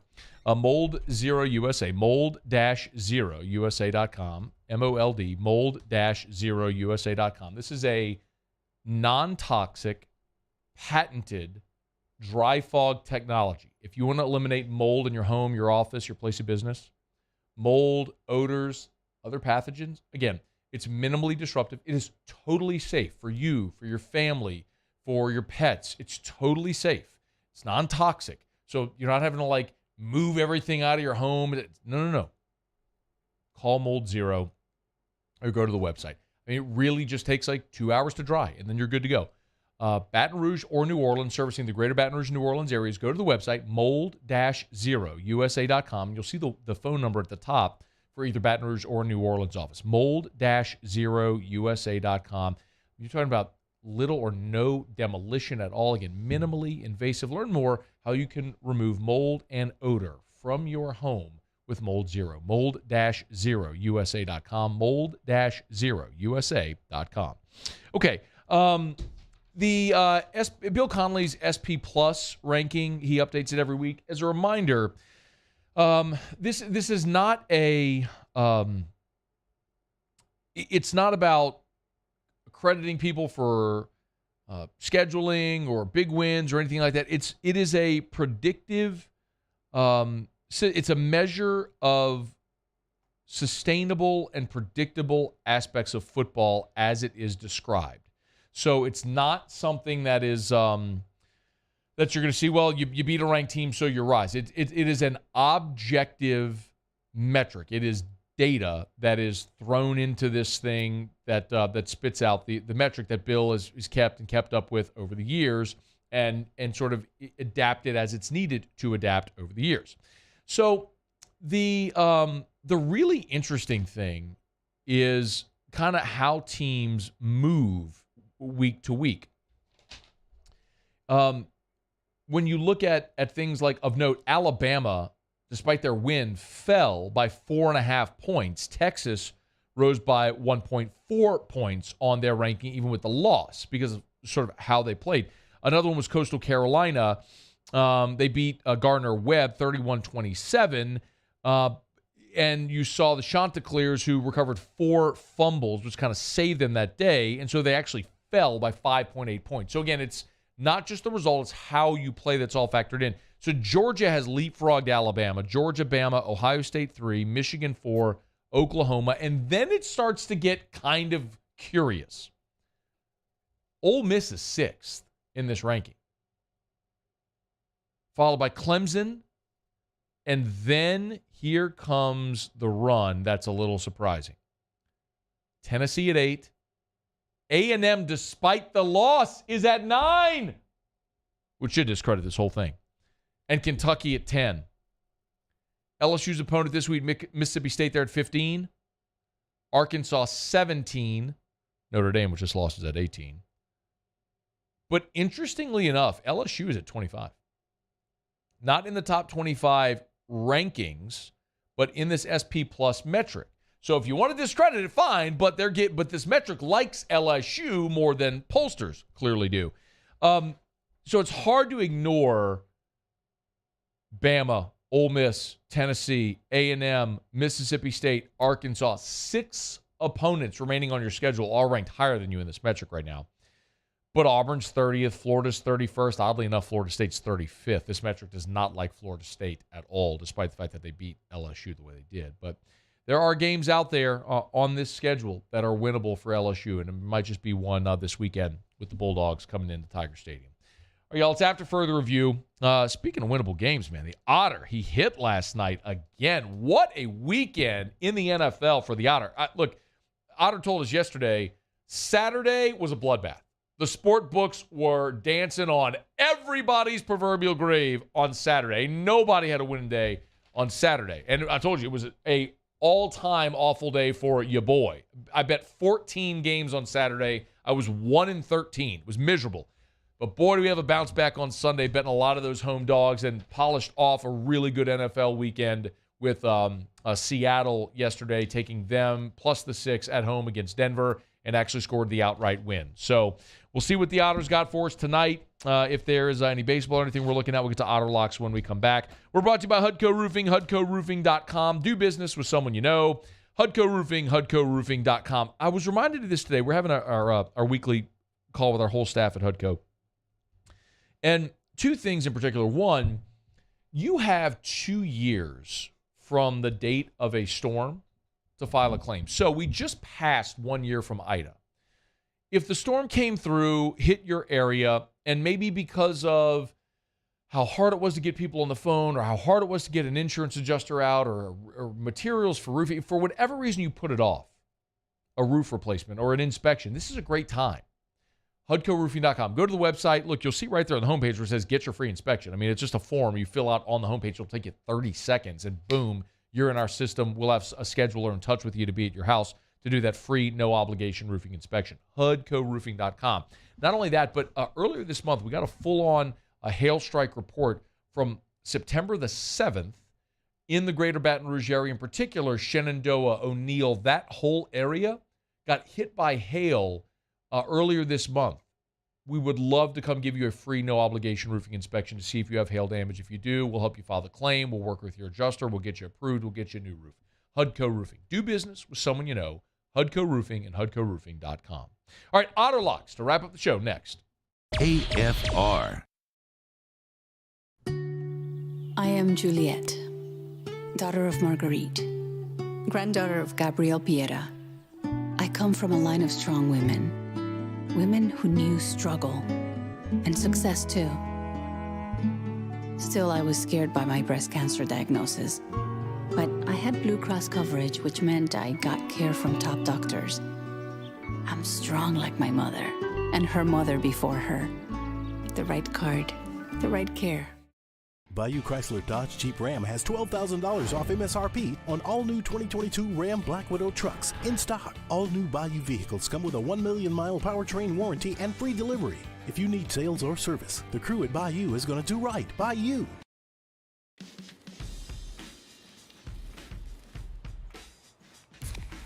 Light beer shouldn't taste like water. Miller Lite has more taste and only 96 calories. It's Miller time. This isn't just another day. It's so much more. Kelly's life was put on hold when her auctioneer primary care doctor discovered a rare blood disorder, Her doctor connected her to an Auctioner care team of cancer, heart, and kidney specialists. With multiple primary care locations around Baton Rouge, same-day appointments, and online scheduling, we're relentless about keeping you healthy. Auctioner Baton Rouge, innovating healthcare for Kelly. Oh, hey, what's up? It's Big D and Bubba, 100.7 The Tiger Morning Show. We'd love for you to join us every weekday, 4 a.m. till 9 a.m. Yeah, everything you want in a show. Country music. We got laughs. We got celebrity in-studio guests. We just need you. Join us every weekday morning, 4 a.m. to 9 a.m., right where it all started. That's right. Louisiana's country station, 100.7 The Tiger. ServiceMaster Elite create clean, disinfected work environments. As a local business, we take pride in serving the New Orleans and Baton Rouge areas. Our cleaning protocols follow CDC and OSHA standards for healthcare settings, offices, senior living, restaurants, and industrial plants. Contact ServiceMaster Elite to get your operation ready for reopening with germ disinfection cleaning. ServiceMaster Elite, the trusted choice in professional cleaning since 1996. I've been doing business with Luba for 25 years. They're dependable, trustworthy. It's just the attention to detail with our clients. Our folks have years and years of experience. They're highly trained professionals. But many companies have that asset. What I'd like to think makes Luba a bit different is that we use those talents in a way that truly is dedicated to serving the needs of the folks who depend on us. There it is, the extra mile, on the border of expected and extraordinary for those willing to go further, like vans customized for work or play, with safety and tech to keep you connected, supported by a 5-star sales, service, and finance team, and backed by the 1-star you know. So go the extra mile. It's never crowded, because so few have what it takes to go there. Mercedes-Benz Vans. It's no secret. The best oysters in Baton Rouge are at Jolie Pearl Oyster Bar. Enjoy mouth-watering South Louisiana flavor and oysters from all over the country. And don't forget our nightly drink specials.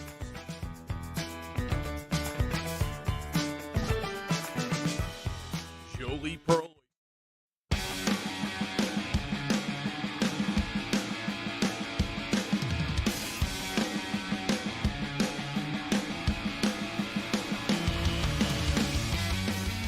After further review with Matt Moscona, presented by Insurance Network of Louisiana. Call for a free quote to see how much you can save. 293-0450. After further review with Matt Moscona, ESPN Baton Rouge, New Orleans, Alexandria. Down the stretch we come, final segment on a Tuesday edition of AFR presented by Insurance Network of Louisiana. One thing left to do. Let's find out. We're betting on tonight. Time for Otter Locks. Otter Locks, presented by Lofton Staffing Services. At Lofton, we put people to work. Call us today at 924-0200 or go to lofton.jobs. So we turn to the one and only, the incomparable and often incomprehensible, the Ott father himself, Jimmy Ott. Otter, how are you?